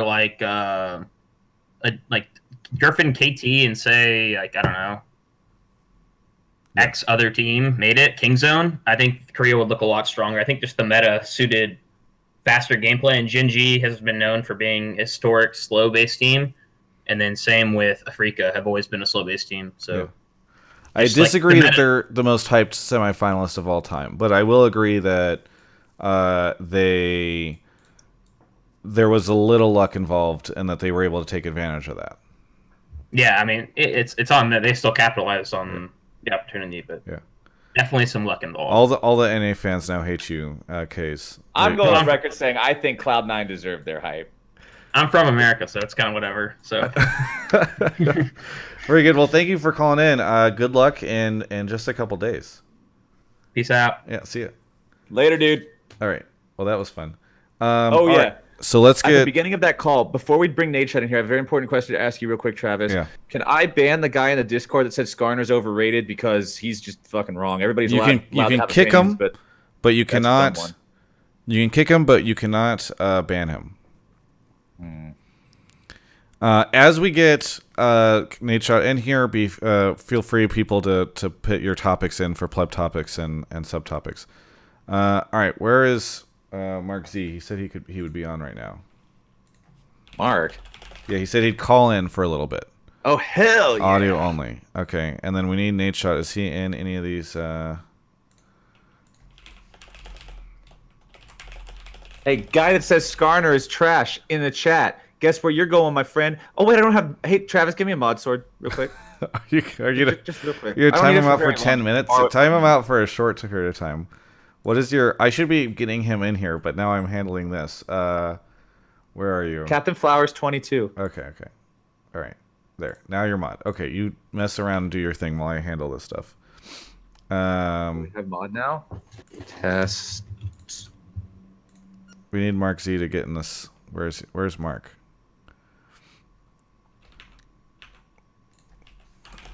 Aha! Mind yourself, peasant. There you go. Yo, what up? Hello, Mark. Yo. Hello. Welcome to the show, Mark. CaptainFlowers has been dutifully doing your job. Don't tell me that. Tell me he's been terrible and I'm irreplaceable and you can't wait. No, I've been awesome at your job, Mark. Come on, this is easy. Damn it. All I gotta do is Skarner people from the pleb bucket and put them in the Travis bucket. And Nadeshot's here. Hey, Oh, hey, shit. what's going on, guys? Hey, wow, Nadeshot sounds so good. That audio setup, you could tell he's a streamer because he just sounds so fucking good. Hey man, don't Love that. that. don't knock my hotel Wi-Fi headset setup. All right, it's pretty I good actually too. think it sounds pretty good. Yeah, Captain Mark, you Flowers, sound... how you doing? Yeah, it sounds good. Yo, what's up, buddy? What's going on, man? Okay, I'm going to call you on Skype right now. Nadeshot, feel free to just mute yourself on Skype whenever you join the call. Yeah, we gotta get that video in here. Gotta get the full Nadeshot experience. I'm ready. Oh my god, bro. I haven't used Skype in so loud. I actually had to download it for this thing tonight. I got home and told Travis, I was like, yo, all right, how do we set this up? What do you want me to do? He's like, I need you to add me on Skype. I was like, all right, let me download that. Yeah, dude, I feel like you got to make there needs to be some evolution of this. Hey, Hotline if League setup. everyone who does these All right. shows, to my knowledge, I would happily switch off of it. I hate Skype. All right, but, like, Nadeshot. See, this is right now. This is big opportunity for your brand. Just create the 100 Thieves communication, not Skype app. yeah, do you have some engineers totally and not servers? Skype. Totally Yeah, not Skype. billions. Rake them in. Rake them in. I think it's actually a great idea. You know Yeah, what? just give me 1% for the idea. I'm gonna get Prowley on that this week. Yeah. That'll be his next project. That's his off-season project, dude. Yeah, not Yeah, even not- off season. 2019 doesn't matter. Just spring split, summer split. Don't care. Just get probably grinding on the totally not Skype app. Yeah, totally not Skype. I'm ready. Yeah, take all that. Just be like, Drake, sorry. I know you thought we were going to be an esports team. We're actually a communication platform. We are a tech company, dude. Yeah. Welcome. Can you make sure that it turns the volume down on everything when I get a call? I actually love that feature on Yeah. Skype. I learned about that today, Mark. That was big booty. It's not That's great. a Okay. great feature. All right. So now we've got Skype connect. So, Nadeshot, I was told by, I'm just going to refer to them as your people, that you were sad that Mark was not going to be able to be on the show. Yeah, I was a little disappointed for sure. I love CaptainFlowers. He's a beautiful human being. But for me, I think I try not to pay attention to the noise, but I think Mark has been a vocal adversary, so to speak, of 100 Thieves throughout the year. But I mean, I get it, dude. He's a very analytical. Yeah, they gotta throw down. Mark. So I'm a we were able to get rabble-rouser. Mark in for with audio only for this. So he's in the Discord call right now. Oh, perfect. Yeah, Mark can be what's here up, for the next. bro? Yo, we got to go out back or what? I'm in NorCal right now. Is that where you are? Because then we can throw down. All right, no shots below the belt, no dirty shit, no foreign objects. We're gonna meet at a do Wendy's it. parking lot halfway. Yeah. Meet me halfway. Bakersfield, just Wendy's parking Somewhere. lot. Yeah. All right. Cool. Well, we've got this going. So, Mark, would you agree with the sentiment that you have been a vocal opponent or adversary of 100T this year? Somewhat. I think I was always down with hyping them up when they were doing well. I didn't buy into the hype around the baseball jerseys. I remember that was, I think, the first sticking point I had. I don't remember that one. Don't worry. That's okay. But yeah, I think Spring Split, I was pretty happy with the org and everything. And then the thing I was most vocal about was not being excited about watching them at Worlds. But I never said they didn't. I don't think I ever said they didn't deserve to go, which is a different sentiment, I believe. Okay. I mean, that's fair. Again, this wasn't something that I read into a lot. I just, when I would be on social media or when I would look to, figureheads in the League of Legends community, it just always seemed as if Mark had not nice things to say. I mean, I don't. I was your subreddit's #1 enemy for a little bit. Okay. Yeah. They had our back a little bit, I suppose. But it wasn't something that I read into that much. I mean, oh wait, what's that? Oh, okay. Somebody's messaging and wait, I'm getting old Skype notifications from like a year ago. I have no idea. Yeah, just ignore those. Okay. But yeah, I'm just excited that Mark was able to join, dude. I appreciate it. So I just want to clear up or answer any questions that I can. I'm looking forward to chatting with you guys. Cool. Yeah. Well, we'll grab some calls here in just a second, but before we do, I think it'd be interesting to just kind of have a chat with the four of us, maybe for the next 10 or so minutes. Yeah. So what has life been like for you, Nadeshot? Is because 100T was like the darling at the beginning of this year, the first half of league year. Everyone loved you guys. It's like, this is what franchising is all about. And while I think you still have a great deal of fans, I do think that Summer Split was a tougher path for you, and then Worlds kind of culminated in a lot of the uprising from the community, not just about T-shirt sales, but also about other things as well. Yeah, definitely. Well, look, the first thing that I will say is I still think there are a ton of things to celebrate that we did really, really well this year. The one thing that I wanted to convey in the video that we uploaded to YouTube about this season and the communication that we've had with the community is that I'm really, really proud of our organization and everybody that's worked here, because I think the toughest thing for me through all the controversy in the last month or so was the fact that our team worked really, really hard. Like everybody on the staff, everybody, all the coaches, all the players. And so it sucked to see any of them like associated with 100 Thieves, day in and day out, working their tails off, then have to deal with just the negativity that came with the lack of communication on my end from a public perspective. So again, I think we had a really good year. Obviously we fell short at Worlds. And I mean, for me, again, I'm not the one that's going to be able to sit here and have a fluent conversation about the different teams at Worlds and how they play and drafts and what we did right and what we did wrong. But I guess it is comforting in a sense to see IG and Fnatic both in the finals. So maybe our road was a little tougher than most thought. But I think this year obviously fell short. But again, I think we have a lot to celebrate. I mean, second at Spring Split finals and then fourth place in the Summer Split, I don't think is anything to turn away from or to sweep under the rug and act as if we weren't contributing to the LCS. Just because for me, a lot of frustration with the blowback that we received was the fact that we were doing everything that we could to contribute to the community and help League of Legends grow. And whether that was in-game, out of game, whether it was creating a brand and that people can really get behind. I didn't want to come in flat and be a team that was just another organization that joined the LCS. Obviously, Riot put a lot of faith in us to invest heavily into the space, and I think we did that. We've spent quite a bit of money this year on performance, and we've sunk a lot of resources into League of Legends. And so overall, I'm really, really happy with our contributions, but I absolutely know that we can do better from a communicative standpoint. And I think that's something that we're going to strive for in 2019. I mean, I know that sounds like a political answer that we're trying to backpedal and save everything and, protect our reputation, but I definitely think we can do better. I need to do better because, I mean, we can jump into it if you guys have specific questions, but overall, I'm really happy with the way this year went. But there are definitely a lot of things we can improve on. I think Mark, yeah, go ahead. I was gonna say I think a lot of the controversy, like I think 100 Thieves was pretty much loved all the way through, starting with like the Meteos trade, and during that time, a lot of people were like, "Oh my god, I can't believe they benched him the way they did," but I actually put out a video discussing the trade and like how little information there was around it at the time, and saying like I actually think not telling Meteos is the right thing, like before games and like that kind of stuff. So I largely had 100 Thieves back on that, but then it did feel like there was a lack of communication, like starting from that point onwards regarding player moves, and that's when the heat started coming on 100 Thieves. For sure. I think it's tough because competitive communities, especially from what I've learned in League of Legends, heavily favor players.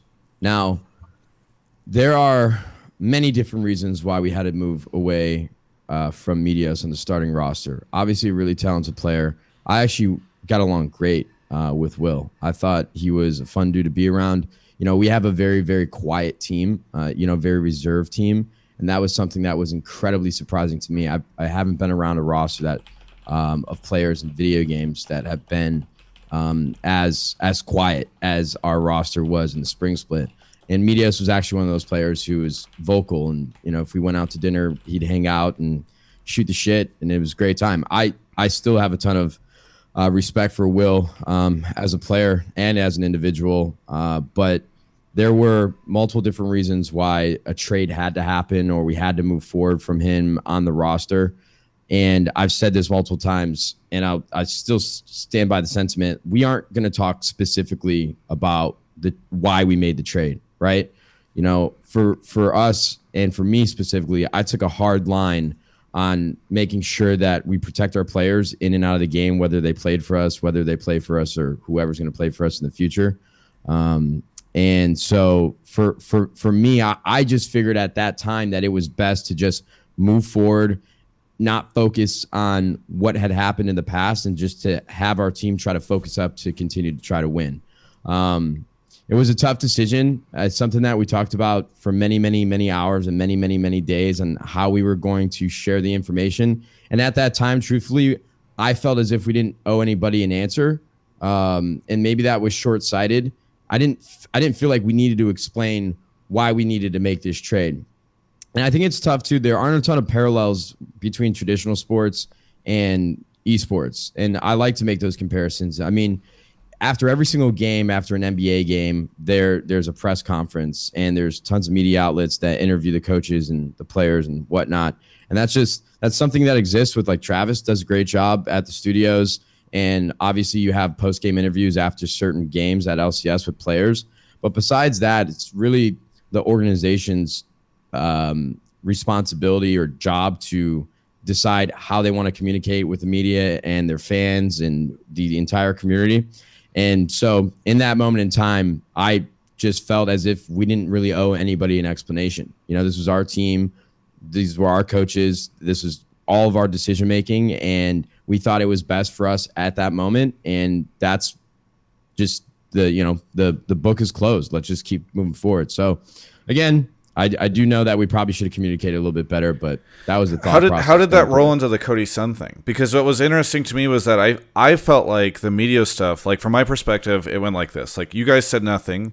Meteos kind of had this awkward thing where he was like saying this, and then I think a tweet got deleted, and then he ends up on FlyQuest, and we don't really have any context for it except for kind of the awkward stuff that Meteos is saying. And then I felt like, okay, well, like 100T took a lot of heat for that. It felt really confusing, but maybe like lesson learned. And it was interesting to me because then I kind of felt like the Cody Sun thing was the exact same situation where Cody Sun's like, yeah, they told me to sit at home and wait to be subbed in. That turned into a giant meme around like, how does that work? But then there was still no communication. Everyone was really confused. Even like if he was going to be playing at finals in Oakland the next week. And so I was kind of, for me, it was odd because it felt like it was so obvious to me with the Meteos situation that felt like there was a pretty big disconnect between the team and the organization and the community. And maybe on your end, it wasn't. I'm just kind of curious, like, what did that look like for you? For sure. I mean, it's tough because I really do have to give you the consistently the same PR answers. We aren't going to discuss what happened between Meteos and Cody Sun and why they weren't playing or why we needed to make trades or why we move forward with different rosters or different lineups, especially at Worlds. It's really, really tough. I know that people want more transparency, but again, it's like when Meteos made that video, of course, for me, that was frustrating, right? Because I've always communicated in throughout all of my videos and on social media. I'm a pretty straight shooter and I'm pretty transparent at all times, even when I was competing back in the day or whatever the case may be. But now I'm a team owner, right? And so there has to be a certain level of responsibility on my end to uphold like the best, to uphold the right outlook on working with individual players. And I think it's really frustrating when you see people like Meteos make videos and tell one side of the story. But the only way for me to try to combat that is to jump into the reasons why we made the trade in the first place. So it's kind of, I'm in a rock and a hard place, right? The community is really upset with me, and Meteos is telling his story from his perspective. And the only way, again, for us to defend ourselves, which that's not something that we were going to do, it's not something that we felt we needed to do, would have been to sort of, again, just jump into exactly what was wrong and why we were making the trade. And so for the Cody situation specifically, in this moment now, I can't believe that I was thinking it was best for us to not inform, even with just one simple tweet, that Riccara would be playing at Worlds or would be starting over Cody Sun. I do remember distinctly being in the office and talking about this pretty much for an entire day. And in my mind, I just felt at that time, okay, Cody's not going to be playing. Ricara's jumping in.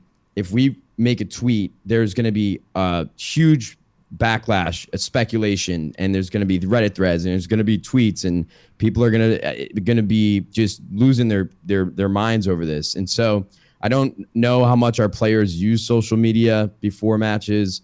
I don't know how much our coaches do. And for our organization as a whole, I just felt like, okay, we're just going to start Riccara. But it actually had the opposite effect. And that was a poor decision on my end. Riccara is a great player, and he did as best as he could for the situation that he was in at Worlds. Cody Sun, I have a great relationship as well. I have a ton of respect for Cody. I think he's a tremendous player. But we trusted our coaches to make a decision and give us the best opportunity to win. Riccara ended up playing, but it all circles back to communication. We should have informed people of what happened. I know Cody Sun sat out that day and didn't come to the LCS studio. Whatever the case may be, again, it is very, very difficult to have this conversation without jumping into the fine details of what led up to these moments.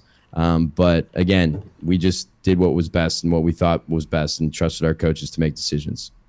Mark or CaptainFlowers, but I know, Mark, you only have about 10 minutes left, so I don't know if you have any thoughts. No, I mean, I'll be on as long as I can be, but I think what makes the situation weirder for a lot of fans, at least, is that, it's not like this complete steel curtain of like no information going in or out, because a lot of the times the players still had some information. Like, I know, like Travis was saying, like the Cody thing where he said like I was at home ready to go, like those were what the community ended up latching on to, because like you're saying, there was nothing we can do, man. There's nothing we can do. Do you feel like the players are always gonna go ahead? No, it's just, listen, man, I've been on both sides of the fence, and the players are always going to have a platform to talk about what's going on in their world and what's going on in their career. And There's nothing we can do to avoid that, and that's not something that I think we should try to shut down, or that's not something that we should try to silence. It's always going to happen. Players, especially at the age demographic of professionals that play, competitive esports, there's really not a ton of players have a filter. And so it's, when players speak out in professional sports, I mean, they can talk to a certain degree about what's going well, what's not going well. They'll be fined. None of that exists in esports. And I'm not saying it should. That was actually just an example. I don't want anybody to blow that out of proportion. I'm not saying that players need to be fined for voicing their opinions on social media. But from my perspective now, it's really difficult for organizations to, as soon as a player voices their opinion in a negative way, there's really no world for the organization to. There's no world for an organization to really protect themselves. It's the community believes the player. The community wants to throw a lot of shade at the organization, and that's what we dealt with. And that's just the nature of it. There's just no way for us, without going into detail and the negative. I mean, anytime a roster change happens or if somebody's not playing, there's going to be multiple reasons why that is, and some are good, some are bad, whatever the case may be. So there's just no way to share that information without getting into a he said, she said moment, in my opinion. CaptainFlowers, you have any? It's okay if you want to cede your time to Mark, but I feel bad because we haven't had a chance to hear your voice for a bit. So the way I look at it is like this. At this point, Nadeshot has obviously expressed that looking back, he's like, okay, this didn't go how we were expecting. In hindsight, we should have handled the communication differently and everything along those lines. And I respect that, because I'm not here to, and I don't mean here in this call specifically, I just mean in general, my policy is not to crucify somebody for a mistake. Everybody fucks up, whether it's communications, whether it's handling things, whatever. And you can always look back and say, oh, they should have done this better. Oh, how did they not realize this? Blah, blah, blah, blah, blah, blah, blah. But what I'm hearing right now is Nadeshot saying, yeah, we fucked up. And yeah, we're going to do better. And so now what I'm looking at is in 2019, how are they going to do better? Because as he already said, this is an org that came into franchising brand fucking new. Got second in spring, got fourth in summer. That's insane. Unfortunately, the season ends on a down note as all this communication stuff muddles up a reputation that had been built to otherwise a pretty glossy finish. And so what's going to happen, in my eyes, one of two things. The communication issues are addressed, they're handled better moving forward, and it's a situation where when you look back and people talk about 100 Thieves in the future, they're going to say, oh yeah, this is a team that came in, they did amazing things in LCS right from the start. They had this weird communication thing that happened at the end of their first season, but then they got shit on track, and it was sort of just like this thing for them that said, oh, we need to turn that around. That's an issue. We should fix that. And it becomes a blip on the radar at that point, and the org goes forward, and they're known for being this insanely super successful org. Or the communication issues continue to persist, and then that becomes more of the identity. Like, you guys are at a fork in the road right now where you had so much good shit happen, even though this bad shit is more recent and that's what's on people's minds and that's what's being talked about. It's so easy to brush that off the plate if you come out the gate swinging next year. And because I was such a fan of how well you came into the scene and how much of an impact you made, I sincerely hope that you do find ways to address that communication and you do find ways to wipe that shit clean. Because if you can take care of that and get that running up and smooth as the rest of the team was, as the team played to get to that fourth and that second spot, and as well as you promoted yourselves, I think you're going to be in a good spot. I almost called you Captain Sparkles. Oh my God, CaptainFlowers. I like you. You're great. This is great. Dude, I completely agree. Look, there's no way for me to change the community sentiment about 100 Thieves right now. I mean, it's just not feasible. There's no world where I can prove to you guys that we are going to be more communicative and we are going to be the best team ever in 2019. We're just going to have to show it to you guys. I mean, I said the same thing. Words. I said, yeah, words are words. Actions always speak louder than words. I mean, we talked about it at the beginning of the year. we wanted to prove to the League of Legends community that, when we first were accepted into the LCS, everybody thought that we were like the Cleveland Cavaliers, and I was the general manager, and I was going to be putting together a League of Legends roster and all these different things. And so when we finally announced the actual structure of 100 Thieves and Dan Gilbert as one of our investors, and I worked actually very early on in putting together this roster. We worked with a lot of different League of Legends personalities and sort of helping us guide the ship and try to figure out, okay, who are the best coaches, who are the best players, because we had to put this together very, very, very, very quickly. And when everything finally got settled and we started up the heist, our docu-series, I think we're now coming up on our 22nd episode, which is insane to think about. That's like half a year of content for us every week. So really proud of our production team on that. The first thing that we talked about was the fact that we want to prove to you guys that 100 Thieves was going to be a contributing organization. We came in as like a franchise expansion team, so to speak, and we wanted to prove that we could be a positive driving force for League of Legends and try to help North America continue to grow. And I think we did a pretty good job of putting together a competitive roster. But circling all back to what you said, CaptainFlowers, is that our goal from the get was to prove to everyone that we were going to be a great partner and we were going to be great contributors, and that's something that we're going to continue to strive to do in 2019. So I think I don't see it so much as a fork in the road, because I think the mistakes that we made, obviously they are really, really big and they have spiraled in a lot of different ways, and I think there are a ton of people that are frustrated with us, but from my perspective, I know how easy those mistakes are to fix, so to speak. I'm not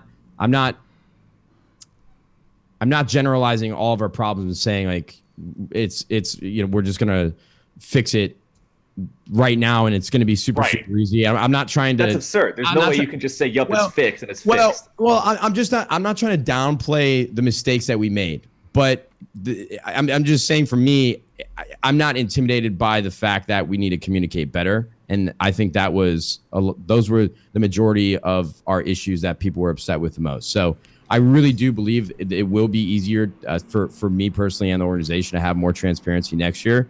Now, I still will continue to take a hard stance on our outlook on what details we share. But either way, I do believe we are going to do better. I'm not worried about it in any sense of the word, and hopefully we can show that in 2019 and come out of the gate swinging. And I really do. I really believe we will. Mark, do you have any thoughts because I have a final question for Nadeshot before we hop into calls, but I wanted to throw. Oh, this might be going too far down the rabbit hole then. If you want to get into calls, because I was gonna say, like, Nadeshot sounds very much like he's going to keep the same overall approach in terms of like never airing dirty laundry, but like that isn't. I mean, like, so Team Liquid obviously has made a history almost of airing dirty laundry to some extent, and like they're still doing fine in the scene. Like, I guess I'm just wondering why you feel like you can never, or like you don't want to ever air anything. Yeah, is that your question? Yeah, well, it's similar, which is.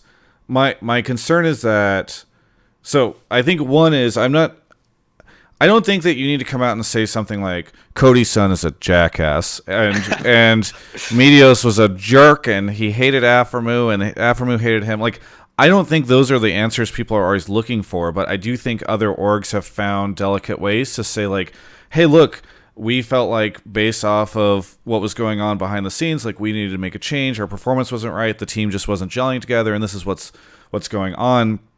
Like something like that is as simple as that. I think oftentimes doesn't throw a player under a bus, but does give a team or does give a community at least like a sense that somebody's at the wheel and is making a decision based off of some sort of sense. And I worry for you guys because it sounds like, I worry that since your policy won't change, God forbid, like Aphromoo doesn't work out in Spring Split next year, and who knows what happens behind the scenes, but and he comes out and makes some statement about like, yeah, like don't know what happened, but guess I'm off the roster now, and there's just silence from 100T, and the same problem kind of just loops itself, because if you're always going to approach it the same exact way, and players are going to approach it the same exact way, and the community is going to react the same way, I worry that this is like a problem that isn't ever going to get solved and will continue to plague 100T's like reputation and position in the community. I totally understand where you're coming from. I mean, it's something that we need to continue to evaluate internally in how we deal with these matters.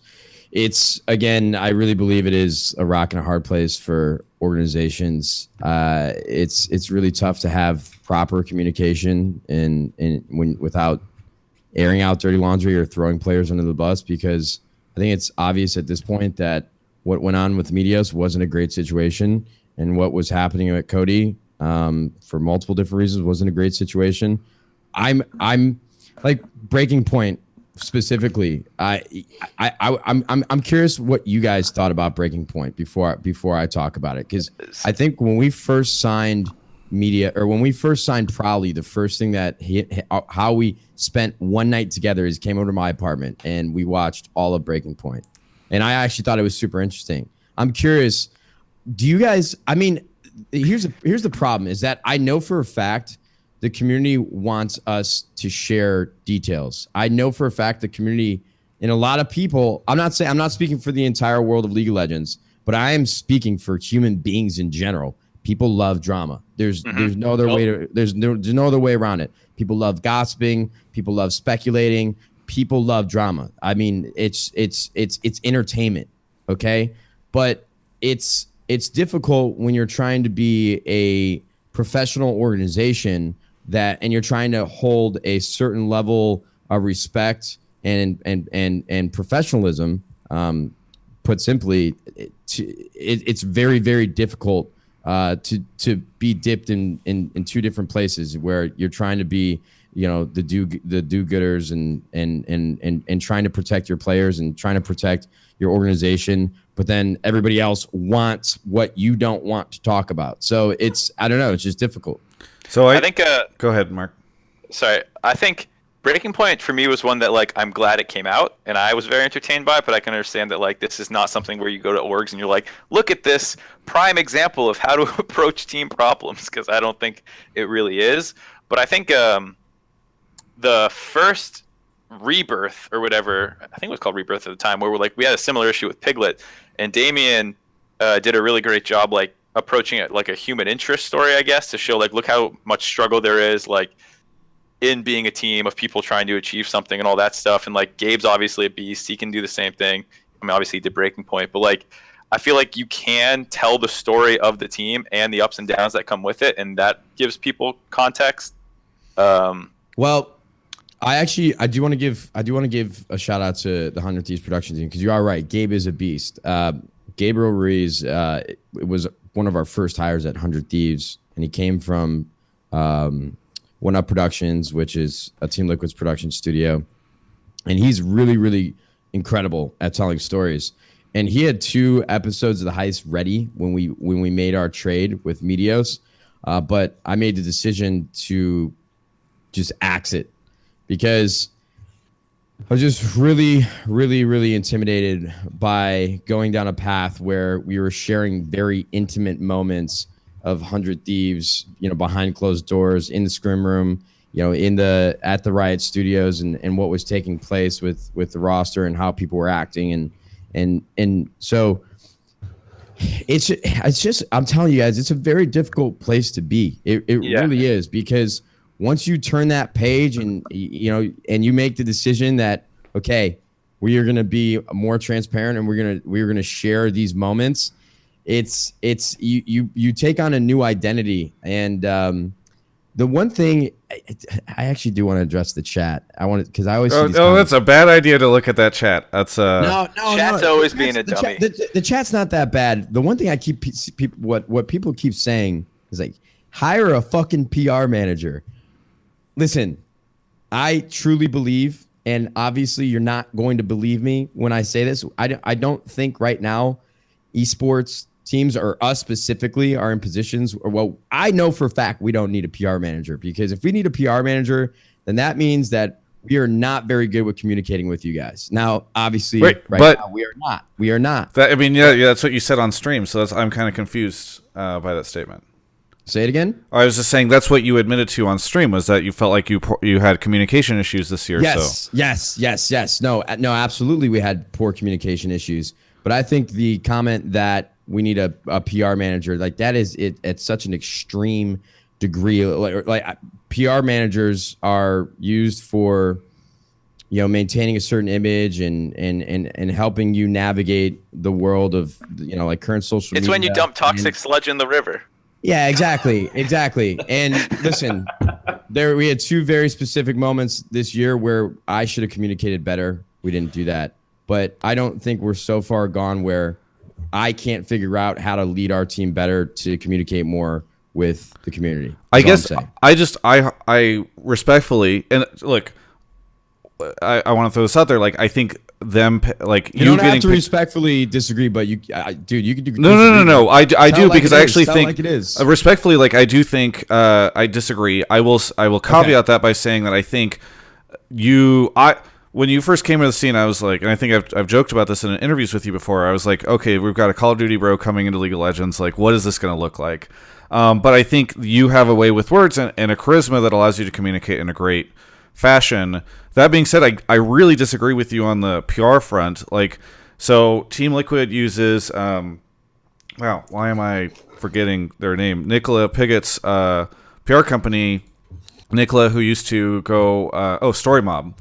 Nicola, who used to run PR for Riot Esports, and that has been a huge benefit to Team Liquid, right? Like, so when Peter's terrible tragedy happened right before Spring Split, she worked with Peter and with Steve to, like, help mitigate so much of this, like, the kind of craziness that was going on around that time to help support him and finding out, like, the right words to go and to sort of be somebody who could help draft statements in response to media.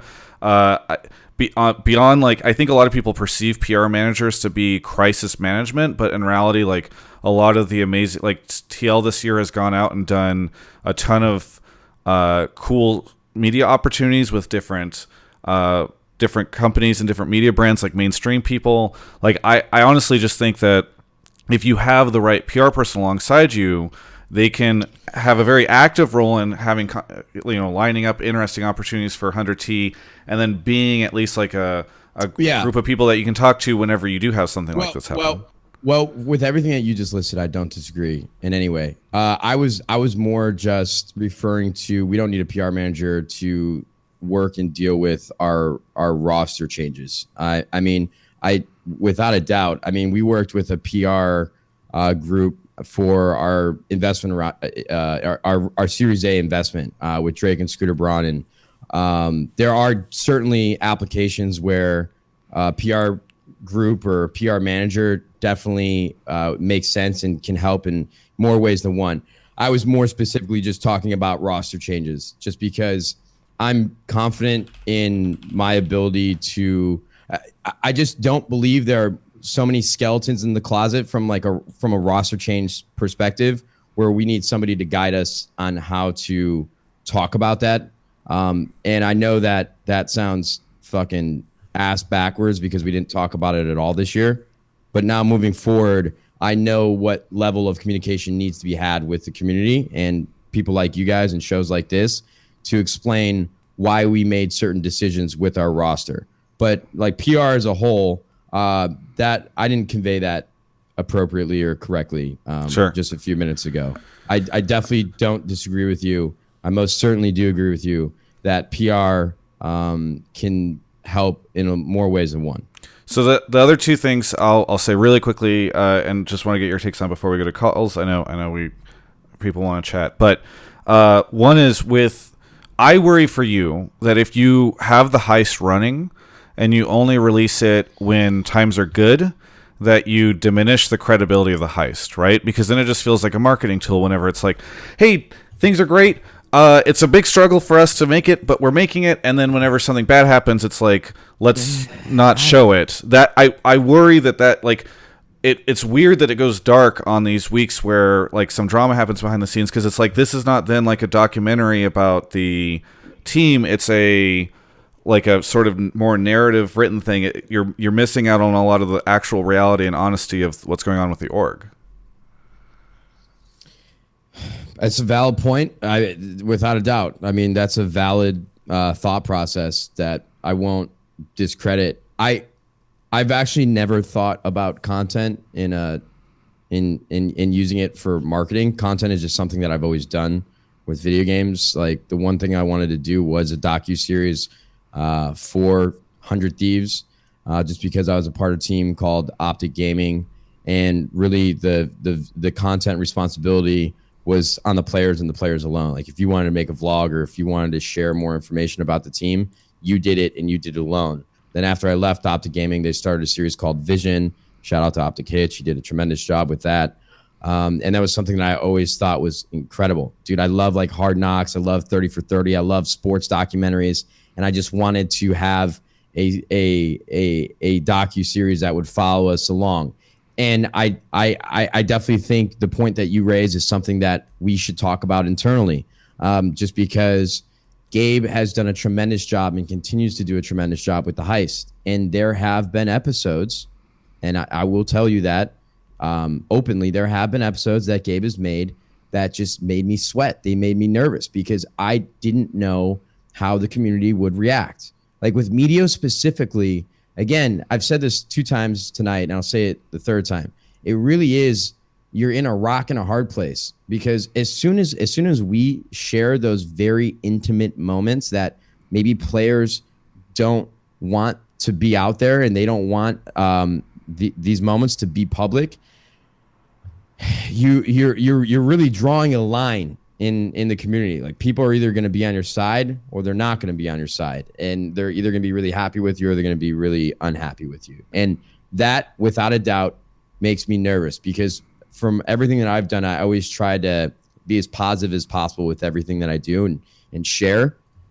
And so, like, throwing dirt in or throwing mud and kicking up dirt is something that's always been very intimidating to me, right? And there is a certain way that you can convey what's happening through the heist, but again, it's a really difficult position to be in, and so maybe it's something that we need to talk about a little bit more carefully internally. Like, maybe we need to shift our stance a little bit. I don't have the answers for you right now, but I totally understand. Like, I'm not gonna what I saw in chat, brush off what you're saying. What I saw in chat was somebody said delete scenes and not episodes, because I actually agree. Like, I think that's a great line, because I was not a fan of how C9 released the actual benching moment of the team. That was really rough and probably not correct. And I think the LA Valiant also got flamed pretty hard for posting a scene in an In-N-Out parking lot. Shout out to Nadeshot's favorite place, of a team. My guy. of a player getting like a stern talking to by an owner. But I think having that conversation. The last thing I'll say before we go to calls is just this, which is like, here's what I would have loved to see with a Medios interview or Medios announcement thing, right? So Medios puts his word out, a lot of questions, a lot of speculation. Gabe's got this beautiful cinematic shot of you. You come in with the vlog. You're like, "What's up, guys? Nadeshot here. Just, it's a really tough time. Got to talk to you guys. I just have to say, like, I love Medios. I loved him. I love him more than my Tesla. But we've had what are we doing? We've had a lot of in and out. It's been great. But like, it's tough, because as a team owner, I have to make the decision that is best for the org and for the team. And it pains me to say this, but we have decided to part ways with Medios. Found a great place for him in FlyQuest. Like, we wanted to make sure he had a good position, and we went out and talked to folks. This was a thing that was a long conversation going on behind the scenes that took place over many weeks. It's not something that was a decision that was made in the middle of nowhere. And I like, ultimately for us, success and finding the right balance for what the roster looks like is super important. And this is the decision that we've decided to make. I know this is not popular with many of you. Medios is a fan favorite, and I'm going to be rooting for him at FlyQuest. It'll be tough when we face him. Travis, we get it. That's what it is. Great, dude. Hey, Mark, dude. Yeah, Travis was gonna go on for like 10 more No, minutes. I was almost done, Mark. That was it. I was done. I don't fucking believe you. That was the preamble for the meat of it. Travis, 4 score and 20 splits to go.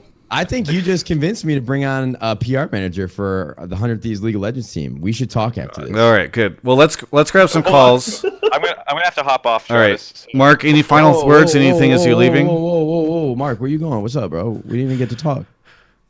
You leaving I'm on me? vacation. Technically, He's bailing from the Wendy's parking lot fight, dude. Wait. You consider talking to me work? Like, let's just have. You're on vacation No. now. You can't stick around a little bit longer.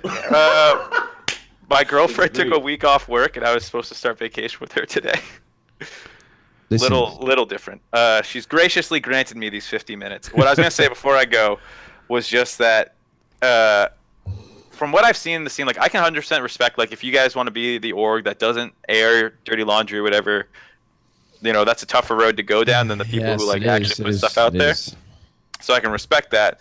But what I'll say is, as far as I can tell in the scene, like drama happens, people get over it. I've never seen someone like, as long as you do it in a respectful way, like people get mad and they get a little butthurt, but like is okay. I understand what you're saying. I'm like, trying to cut you off. Go ahead. Yeah, I'm just saying, like, I've never seen a player, like, driven out of the scene because of that or, like, negative backlash. Like, C9's fine now. Dardoch still plays. Dardoch still plays.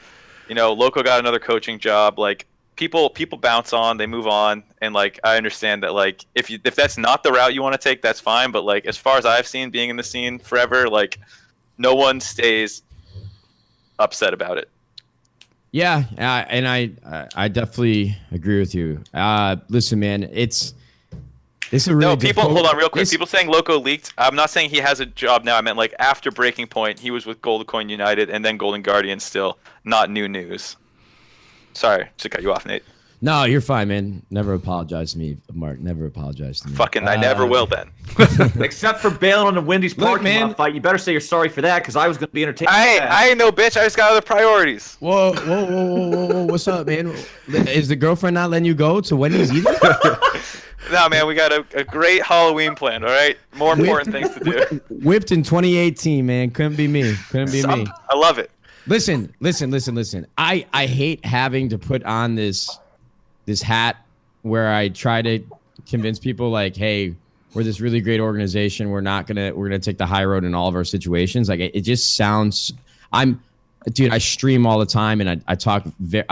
I try to be as down to earth as possible and try to be as transparent as I can about everything that's going on in my life. And so I promise you guys, it's really difficult for me to give you guys a very political answer over and over and over and like regurgitate to you guys. We're not going to do this. We're not going to throw our players on the bus. It's not something that I enjoy having to continue to explain to you guys. But I will share with you that I don't necessarily disagree with what Travis brought up earlier and Mark with what you're saying now. And I know that players won't be ostracized where they'll never have a career again. But it's something that maybe we need to have a longer discussion about internally with our production team and with my partner, John and Jackson, who you guys all probably know, about how we handle situations like this moving forward. I mean, I'm not opposed to creating more storylines and having people more interested in 100 Thieves and what we're doing. And I know for a fact, if we would have put out these episodes of The Heist that featured Medios or featured Cody Sun, some people really would have loved it and some people would have hated it. It probably would have been all over the League of Legends subreddit. I mean, look, there's many different. I really believe that this is the fork in the road now that Captain Flowers was talking about. God, I can't stop thinking Captain Sparkles. I can't stop thinking Captain Sparkles. Fuck. Nadeshot, I hate to cut you off, but we gotta let Mark leave. Trolling, dude. He's gonna this was my whole thing. I kept trying to talk in circles so that Mark would stay on longer. Okay, gotcha. I'm trying to. Mark, thanks for coming in. Mark's being dragged away by forces we cannot control, my friend. I'm trying to make his vacation a lot more miserable. This is outside of our scope now. Yeah. You already got me for 20 extra minutes. I would have. I messed up. I was not paying enough attention to what I was. Go get her some flowers. Bye, Mark. We love you. Enjoy the callers. See ya. See ya. Later, Mark. The only other Be thing, good. Mark cut me off earlier, Nadeshot, but the second video you would do for Ricard and Cody Sun, at the end of that, you just go, it's like, it was a tough decision, etc. But happy to say we've got a limited edition Cody Sun jersey coming out. It's going to be sick. Celebrating his achievements with the team. Jesus Christ, Travis. let's get Captain Flowers. If you want to go grab somebody. All right, I'm gonna go Skarner somebody. Okay. Let's see who we got. I know it's getting late. Nadeshot and Captain, how you guys have a little I'm bit more? chilling, bro. After this, I'm ordering a pizza, starting up the stream, playing Call of Duty. What's up? Okay. Once this shit's done, I'm just going back to Riot and finishing up the rest of my finals prep. And it's not like I don't have 8 whole hours to do that because I'm not going to sleep. So, Okay, well- Yo, can we talk about IG and Fnatic, the 2 teams that beat us at Worlds in the finals? Are we gonna ignore this? just casually Bro, slip in that you actually agree with that. I was waiting on the League of Legends subreddit, man. I was just waiting. I'm like, all right, yo, the thread's coming. The thread's coming. Yeah, no, So- it's Just sit not there. coming. Sorry. The thread's coming. Be Somebody's like any minute now. F5, F5, F5. Oh man, I was ready to go. I was just, here it comes, baby. Redemption for 100 Thieves. Fucking hell no. Hey, 100 Thieves still sucks, man. No. All right. I'm gonna go grab a caller. Okay, cool. All right. Shout out to where are we at? Subs. Captain Hat 360, Velasca, Rectorial, Danny Grimm, Tosley, Burnt Cooter back for 8 months. Great, glad to see it. Struccio, Ateo Rachel for 7, level 98 Mudkip, Krispy Kreme who came in tried to distract from all the drama just now with 10 gifted subs. Thank you, Krispy Kreme. Who also resubbed for 2 months. We should be getting that next caller. Are we here. gonna ignore the fact that guy's username is Burnt Cooter? I mean, I don't know. The spelling is. How did you casually just? Brush Well, over that? that's how I do it. I try to never actually react. That's to not give them say the pleasure. No, you should have just said burnt. Thanks for the sub. Well, that's what I do with the stuff Listen, that's offensive, but I don't think that one is. If you ever need a personal stream PR manager, my line is. Thank open. you, Nadeshot. We'll trade services. It'll be good. It'll be good. All right, we should have our good friend Captain Flowers returning here in a second with a caller. If the callers haven't fallen asleep, Jin I'm Axel, terrified. 2 months. Magical Lion. Whiskey All right, I'm Leaf Skarner Gaming. alting this dude in here. Let's go. Okay, here we go. Fez is here. Welcome, Fez. Fez, welcome to the show. Where are you calling from? I'm calling from Mobile, Alabama. like I did last Mobile, time. Alabama. Very good. Well, what do you want to talk about on the show tonight? Well, I was telling Captain Flowers, you guys kind of touched up on it already, but I kind of wanted to push the whole thing of when Nade was talking about basically how they wanted to protect the players and how the organization was very much for that. That the whole community and league especially had been league of the players more so of the team, except for like TSM, CLG, and Z9 for years because of relegation and basically all that. It was recycling old players to new teams, and I think it was hurting more so the brand than it was protecting the players, because the players will always be backed by the community. And I think 100 Thieves is really successful, and I am a big 100 Thieves fan. Let's go, Fez, my boy. I subscribed the first day the videos came out, but I think where kind of 100 Thieves went wrong was protecting the players too much. Okay. And not protecting themselves enough. I think when a player goes out and says something that obviously, we're on the outside looking in, and that's okay. But basically, when somebody goes and says something and then you can't respond to that because you're trying to protect them, it just looks bad on you more so than good on the player. And like I said, the community is always going to protect the player. So I think it's important for an organization to put their foot down. Sometimes, like you see these big orgs like football and all that crap, and kind of just be like, this is what's happening, and we respect, Cody or etc. player for being a great, use of the organization, but this is what's going on, and pretty much that's it. I think just the org needs to be harder on players sometimes. First off, Fez, I like you. I like you a lot. I appreciate the thoughtful question and statement, so to speak. Second of all, honestly, the sentiment that Travis and Captain Flowers and the chat and the League of Legends community is conveying to me is really going to help shape our media strategy for 2019. It really seems as if people want more information, right? And I actually do agree with you, and I know I might sound a little one-sided when I say this, but you're right. I really believe that from everything I've seen, the League of Legends community really backs the players, and they really take the players' side. Yeah, I really did believe earlier this year without us saying anything explicitly about what was happening with our players, I thought people would be able to read between the lines, right? I thought people would be able to see through and say, okay, Medios isn't on the team anymore. They absolutely needed to trade him, even though they were winning. I really believed that people would be able to figure out, okay, something wasn't right. They had to move on, and that would be that. And obviously that was not the case. And so it sounds like people want to hear more details, and maybe we need to reshape how we can respectfully share more information so that it isn't as one-sided as it's been. So Captain Flowers and Travis, feel free to weigh in on that. I guess we just need to really retool and rethink how we share information. I mean, I worry that if I respond, I only repeat stuff that I said before. So Okay. I don't know, Captain Flowers, if you have anything new, or we should maybe just let Fez keep talking. No, I've pretty much said my piece. Yeah. Fez, I don't know if you have a follow-up. Well, the biggest thing, like I said, was I think there's a way to be respectful and also hard on your players, kind of like a parent, because they are your employees. And I am a military person. I've been in the Navy 10 years. Thanks for your service, man. I appreciate that. And thank you. And I really believe that conflict within a team is always good because it makes you closer when you iron out the details.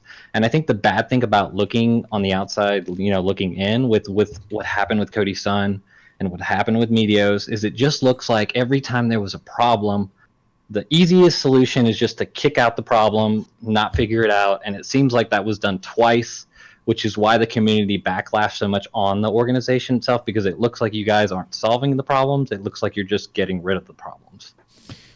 That's a really great perspective, honestly. I mean, I can promise you, and whatever my word is worth, I don't know what that is to the chat and the community anymore, but I promise you, with Medios and Cody, these were not blink of an eye decisions. This wasn't something where we just flew off the handle. We're like, we got to get Medios off of this team because of one bad practice, or Cody's not playing anymore because he had that bad series or that bad decision versus TSM. I promise you that was not the case. I guess where my frustration came from this year is that I really do believe we have one of the best management teams in esports. I trust our staff and I trust our coaches. Now, again, I know it's not the best time to say these things because a lot of people don't believe in what we're doing right now, but we handle things incredibly thoughtfully. We've met with the players and coaches in multiple different scenarios and have talked through these issues and tried to fix what was broken inside and out. And there just wasn't a solution that we could reach internally to fix these problems. So we made those decisions to trade Medios and to have Ricard start over Cody. So I totally understand that perspective, man. I really believe that you guys are helping me sort of shift my mindset when I go back into the office over the next couple months leading into the offseason in 2019, and really shaping what our communication outlets will look like for the remainder of our time in the LCS franchising. And last thing I just want to say before I take off was I really respect the organization from how well we've done, or you guys have done in the first year especially. I think it's a great example to how franchising has done well. But like every good thing, people will focus on the bad things more so than the good things. And I think that, it's really important to kind of take perspective, especially with your group, and, always just try to do better. I think the way we left Worlds really left a sour taste in a lot of people's mouths, but I think we did well for what was going on. Yo, excuse my language, but Fez, you're my fucking boy. Let's go. We love Fez. Yo, I'm a Fez stan. Listen, I will send you your PayPal payment for all the things you just said after the call. All right, thanks, Fez.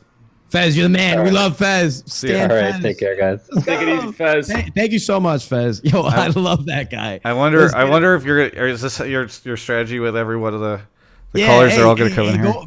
Go find another guy like that. I will know. So the funny thing is, go see who I can find. I think I got a pool of. Oh wait, we got 3 different guys to pick from. All right, I'm gonna go find another guy. These will be our 3 guys. or 3 people. Who knows? The funny thing is, I looked specifically for people who are in the pleb topics and subtopics. Maybe I've missed people, but I expected people to say like, I'm going to come on and demand what happened at Worlds, or I'm going to come on and demand what people are like. I'm trying to find ones that aren't like, I think the heist is amazing, or Nadeshot is handsome, or whatever. Like, people, I think, are too intimidated to come in here and challenge you. Well, wait. Yeah, hey, listen, don't provoke them. One, and 2. There's only been 1 caller, so there's probably still time for some curveballs here. Yeah. Thank you to Trace B, Smackzer, Leon. All right, starting roll number 2. Here we go. Off cooldown, coming at you. Boom. All right, Mr. J Pistachio, welcome to the show. Where are you calling from? Austin, Texas. We love Austin. I love Austin. Yes, we do. Austin's good. Yeah, you ever been to 6th Street? A little young for that, but. Oh, I'm sorry. Okay, well, when you're 21, man. When you're 21. Mr. J Pistachio. Like where you go to party?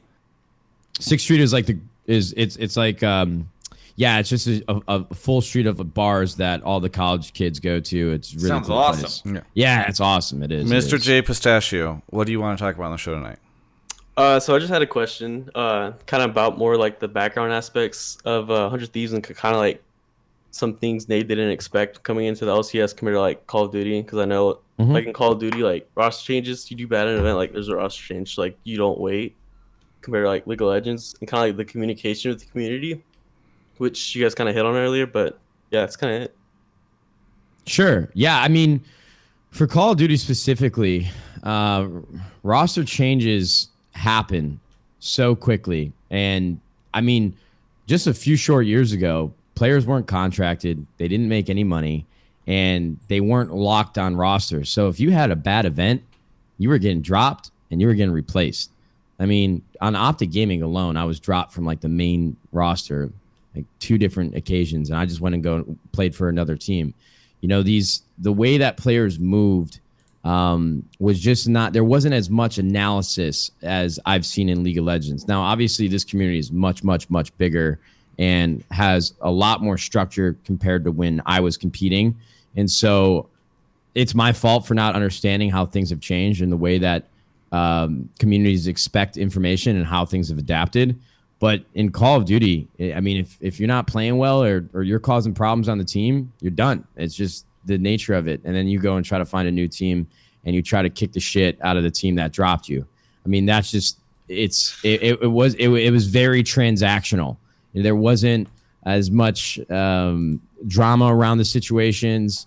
It was just keep it moving. It's hard to explain if you don't follow the Call of Duty community, but roster changes happen. They're pretty prevalent, and there aren't a ton of teams that make content.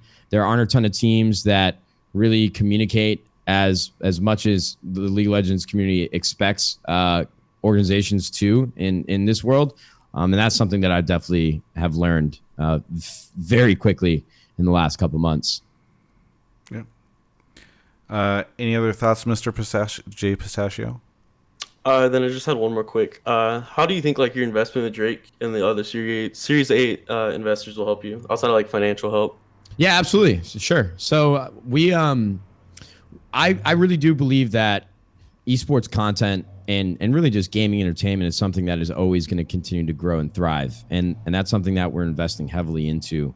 So right now with Dan Gilbert as our original investor, he has obviously all the knowledge and experience in the world when it comes to traditional sports, being the owner of the Cleveland Cavaliers. And then a lot of my staff and a lot of the people that helped me really incubate the company, they have all the ties and relationships that we could ever need in the world of venture. So I really believe the last gap in our investment background was entertainment, because I have some very big aspirational goals for what it means to create content for gaming. Right now everything's primarily on YouTube, and I think we'll always continue to produce content for YouTube, but there's like a bunch of OTT opportunities. I think with over the Hulu top. and Netflix. Yeah. I really do believe that Drake and Scooter Braun bring a world of experience in the world of entertainment that can help us substantially moving forward. So that was the mindset behind bringing those. I really believe that they're entertainment moguls, and obviously I've been a huge admirer of Drake's career, and just the ability of Scooter Braun to get shit done for us has been tremendous. So yeah, that's what I was going to ask, Nate, because people come to me and they say like, what do you think about the fact that Michael Jordan's getting into TL? What do you think about the fact that like Drake is going into 100T? For me, I am just exhausted because so many times I've heard celebrities or big people investing into a team and then you never really see anything come of that because they just threw down some money and then walked away or whatever. But sounds like this is different. Yeah, I mean, traditionally, like speaking, well, not traditionally, but historically speaking, a lot of these celebrity and artists and athletes that you've seen, so-and-so as a part of this organization invested, they weren't actual contributions from that celebrity or that celebrity investor specifically. And if they did invest in the company, it was probably a very, very small amount of money. And it was more of a favor to the organization or the venture fund that was investing in the team. For us, Drake and Scooter both invested a significant amount of money personally. They didn't invest into a fund that then invested into 100 Thieves. And that's, I'm not throwing shade at Michael Jordan investing in Axiomatic Gaming and then Axiomatic, I think that's how you pronounce it, investing in Team Liquid. Ours was just structured different, whereas Scooter and Drake gave us a significant amount of money. They led our Series A. They have enough equity now where they are co-owners. So they will be contributing as much as they can at any turn of the corner to help us continue to grow and to be more successful and to drive our valuation up, and so that we can all make some money down the road. Yeah, very good. Well, hey, thank you so much. By the way, Mr. J Pistachio, did you just pull that from chat? No, I actually had that ready on a notepad. All my notes ready. Because I like you, chat Pistachio. He's prepped, man. He's good to go. Chat was demanding that question, then you came through. And Lazarus is all salty because his topic was about it. But I like that Lazarus guy too. I like him. You don't. No one likes that Lazarus guy. But he had a his topic was more about the communication. I don't know. It was still less about the Drake thing. He just messaged Drake once. Either way, I should have brought a notepad. I literally, listen, Pistachio. I gotta start taking notes like you, man. I should have done that. Travis. Pull up a notepad. Yeah, I just never do notes. Like Travis, I woke up from a nap. Okay, I was out till like 5 in the morning last night. I woke up from a nap, went to Starbucks, came here. I feel like the first 30 minutes of this didn't go as well as I had hoped. We should restart.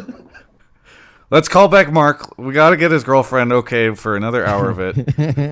Let's call back. Dude, I don't know if she's going to abide by that. It seems like he had to. Let's go to them. I got a mobile podcasting set up. Let's go to them. All right. You going to swing by and pick me and Travis up? We'll just road trip? Absolutely, bro. We'll hop into Tessie. I got all right, let's do it. I got a sick playlist ready. People were wondering why I made a joke about the Tesla thing and the vlog, idea, but I know you love your Tesla. I love the fact that when I sort I was doing research before you entered the scene, Nadeshot, on you, because obviously I knew who you were, but I was like, okay, what's this like YouTube channel like? What's this guy? I went and sorted by top videos, and it's just like, bought a G-Wagon, selling the G-Wagon. Like the first video, Gabe, who was living with me at the time, is like, I'm leaving Liquid. I'm going to go do big things at 100T. He's like, okay, Travis, I got to wake up really early tomorrow because I got to go shoot my first video with 100T. First video comes out. It's like, Nadeshot's like, guys, I've been thinking about what car I'm going to get. Look, it's a Tesla. I'm like, okay, this is what the 100T content's going to be like, Gabe. Oh, hell yeah, bro. You should see what we're doing in 2019. More cars, more sneakers, more everything. It's going to be awesome. Thank you, Mr. J Pistachio, for the call. Thanks for having me. Yeah. Hell yeah. Thanks, Jay. All right. Going to go get another one. Burb. Okay. Yeah, go for it. All right. So wait. So you don't like the car videos then? I like the car. It was legitimately, it was a lesson to me because I asked Kelby, who's in chat right now, I was like, why are these the #1 videos? Also, doesn't it feel kind of like self-celebratory? And he's like, his community. Welcome back, Scarter Alti, big time. Here we go. Welcome, Denny. Denny, 1 second. I'm finishing a thought here. Kelby's response was, Nadeshot's community wants to celebrate his success and him like being able to achieve these like fun goals of like getting a car that he wants or whatever. That's something that they enjoy and they celebrate. So it was a really interesting content lesson for me to sort of see that stuff. Yeah, you're really trying to dissect that, huh? I'm just listen. It was Kelby dissected it. I don't know. People like G-Wagons. Maybe that's the whole point. Denny Nukes, what do you want to Where are you calling from? I'm calling from Westchester, New York. Been on the show before. Need more water. Be right back. Welcome back. What do you Danny, want what's to up, talk man? about on the show tonight? It's been too long, Travis. Yeah, to sorry. be honest, I think a lot of my topics are better than some of this other trash you drag in here. Well, And this first is my off, weakest one ever. First off, it's Mark that drags the trash in here. Second, it's not trash. Third, everyone who watches this show and puts a just comment or thing in, they think they have like the most brilliant fucking idea in the world. They're all Silver 5s. All right, Hold on, Denny. I feel sorry for asking this. I want to ask you a question first. All right, listen. I know you're from New York. LA doesn't have great pizza places like New York. Should I order Papa John's or Domino's? What do you think? Domino's, 100%. Domino's pan pizza? What's up? What we doing? All right. Can we get into the topic, 100% please? Domino's. Okay, I just wanted to ask Nadeshot why 100 Thieves has elected to go with the limited release, like small batch of clothing release, rather than like mass like availability and like affordability approach, like versus one or the other. Yeah, absolutely, man. So I mean, from the jump, 100 Thieves actually was not an esports organization. 100 Thieves was a creative outlet for me to try to mold a brand in a way that was reflected my current chapter of my life, right? So yeah, this was years before franchising, right? Because people are going to be confused thinking that this. Yeah. This was in 2016. So the mindset behind 100 Thieves was the fact that you have people like Ninja, you have people like, you have tons of influencers and creators and streamers that all have their own merch. And so, like for an example, back in like 2014, I used to sell Nadeshot t-shirts, and at that moment in my life, that chapter of my life, I thought that was really cool. But Nadeshot for me was not what was like a reflection of what influences me and who I am, the clothes that I wear, and the music that I listen to. Nadeshot just wasn't a reflection of myself at this age in this chapter of my life. So I wanted to create a brand that more people could relate to, because Nadeshot was so singular and it was all about me. And in my opinion as well, I really believe that a lot of influencers, and they'll go to like a third-party website and they'll sell like mass-produced t-shirts that aren't the best quality in the world. And a lot of esports organizations, and I'm not knocking this business, I don't think it's a bad thing, but a lot of esports organizations just operate as sports teams, and they sell jerseys and they sell like a t-shirt with their name on it. And that's fine and all. It's not a bad thing. But for 100 Thieves, for me specifically, when I'm going to buy clothes, man, I'm copping Supreme. Like I'm copping different brands that I think are really, really cool. And that's sort of what 100 Thieves was for me. Yeah, the YouTube money. But why can't we buy your clothing? That's a cool reason why you made the clothing line, but why can't we buy it? I was gonna get to that, Travis. Okay, what's up, bro? What you rushing me for? Let me tell the story, man. Let me tell the story. This is not a Nadeshot stream. We have to keep the questions rolling. Okay, all right, fair. Listen, from the jump, I really wanted 100 Thieves to be an exclusive but all-encompassing experience, right?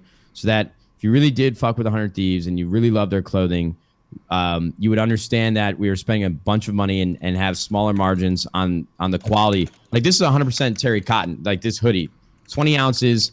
This is like this is the best hoodie in terms of like quality that you really can buy, whether it's at Nordstrom, whether it's in Bloomingdale's, whether it's in one of your streetwear brands that you really love. Like we are spending a lot of time and money on the fits and everything that we're doing. And so we have to order these clothes like 2-3 months in advance, like these orders, and the product itself it's a long lead time. I don't think people really understand, like if we're not going to a third party production facility that already has blank hoodies and we're going to print this. Like this is embroidered. It's like I said, it's custom fit, the hole around the neck, the sleeves, where it sits at your pockets, below your waist, all of it. So I'm telling you, man, like we're super meticulous with it, but we have to order 2 to 3 months in advance. It looks nice. Like I haven't seen it. It looks really nice. I'm just Well, I appreciate that. So to get to circle it all back, we don't have a gigantic warehouse. Like this is a startup, and we can't take a bunch of risk on inventory, right? So this year has been spent really trying to collect more data and more information about the demand for our clothing, how many units we can comfortably sell, what it might look like to have a more premium approach to just branding in gaming. And so I'm not saying that this is how it's always going to be. You know, we've had a lot of great suggestions that you should have a premium line that where you do these normal drops and you have other items that are 100% widely accessible at all times so that people can support the brand. That's something that we've definitely been considering, but I really do believe, and I actually love, you know, when somebody finally spends like $90 on a hoodie or whatever item that we're selling, when they finally get it, they're stoked about it. They know that not everybody was able to get this, and there's something special about that experience. And that was the original mindset behind our strategy. But now, again, like things change and evolve over time. I've realized how many people are now upset that they can't participate and celebrate 100 Thieves and support us by picking up our apparel. So we're trying to figure it out. It's not in a quick fix. Did MetaThreads make your jerseys? No. Our jerseys are completely custom. Okay. Have you worked with MetaThreads before? I'm actually just curious. MetaThreads did our first drop back in November in 2017. That's when we had like the polyester hoodie and the black and camo windbreaker. Because here's been my concern. I went on a rant about this in Hotline League before. I'm sorry, CaptainFlowers. We need to find something for you to loop in on. Dude, you're good. But my concern is this. My concern previously has been that 100T has been like, okay, Supreme, like 100T is like, we're going to be a lifestyle brand. We want to be more than just a team. We want to be a lifestyle brand. We are, baby. Let's go. We're working on it. And you're looking at Supreme and Yeezys and the model, and you guys have partnered with StockX, so obviously, like, you're into that culture. Obviously, looking at you, you're into that culture. My concern has been that as a marketing tactic, you have done limited releases to drive up demand for your brand and your apparel, and that by denying like a generally available piece of clothing, you have sort of created this like intense demand that way you see with other like Supremes or whatever. And and while that is, and if that is the case, which I'm sure you'll answer in a second, I think that is really great if you are a lifestyle brand, but if you're a team and your fans want to celebrate you and they don't have access to that stuff, that can be kind of like anti-fan or anti-consumer, which is kind of shitty. Right. And I don't disagree with that. And it's something that has definitely been a topic of discussion for us internally. I think there is a balance that we can strike moving forward in the future. The questions that you're asking, though, I think are just very different from the mindset that we've had. Like, this hasn't been a malicious attack on our fan base where it's I don't think it's a malicious attack. I just it's like fresh stuff. Like I look at that stuff and I'm like, that stuff's really cool. But like, I was just wondering, you know. Well, like, no, it's a good question, and like just to speak towards Travis specifically, I really do believe that we will find a balance in the future. We're not trying to shit on our fans. Like, if you don't have $85-$90 to spend on a hoodie, or if you're not at your computer at 12 o'clock noon and you didn't have and you were at work or something, couldn't order this, and now you can't be a part of 100 Thieves and support us. Like, that's not the mentality that we're trying to spread and convey to our audience. So we'll figure it out. We'll just give us time. You know, a lot of these questions and a lot of the bumps in the road that we've had, I think people don't really understand that we've only been at this for 9 months. You know, like 9 months is not a lot of time. I mean, it took us 6 months of the year just to figure out how to get this type of quality clothing and to produce it at a scale that we are, and how to ship it to people. I mean, it's not as simple as people think. So we just need more time is really my answer. Danny Nukes, thank you for a call. Can you just never be one of those lame brands that like actually jacks like super logos, like no box text logos and stuff like that? Like, do your own, please. I hate that corny stuff. Well, I mean, there's different strokes for different folks. We'll figure it out. I appreciate the compliment. I'm glad that you like what we're doing so far. No, yeah, it's fresh. Thanks, man. Travis, I have a quick question for CaptainFlowers. It's like 2 seconds. Thank God. All right, what's good? CaptainFlowers, why would you ever, take the big downstep in career going from casting Nicholas Paul Scion games to going to the World Championships in Korea? That seems like just career suicide, and I'm not sure why anyone in the right mind would do such a thing. Well, you see, my boy Nicholas Paul, after he started my bronze stream, he climbed out of bronze, man. He ascended the mountain and he got into silver. So after that, my job was done. But I was recently informed by some random guy on Twitter that I think had 7 followers and an anime avatar that Nicholas Paul is back in bronze. Sure Back enough, in bronze? I verified my sources. I looked them my up, God. and he's back in bronze. So we might just have to hit up the legend and do another one before the year ends. Well, You know, can we hit up the real legend of that, the real MVP, Daddy Fuck, and He had to Goodbye, change Denny his Nukes. Thank you for calling in. all right. All right. So yeah, we'll see. We'll see. Keep your eyes open. I'll make it. Yeah. All right. that guy already Final left. All right. caller. All right, one more guy. I'm gonna go Yeah. Skarnar with the last guy. Okay. Be ready.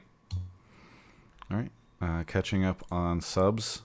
Let's see. 3 Greg, Sablu, Leon 99671, iFalse, World Unbalanced, Toes 19X, It's Leaper, Grizzly Smiles, Sesamon Cappuccino, Bubba Cola gifted sub to Hitstreak, Schleppard for 9 months, Bubba Cola gifted sub to Mark Z for 1 year.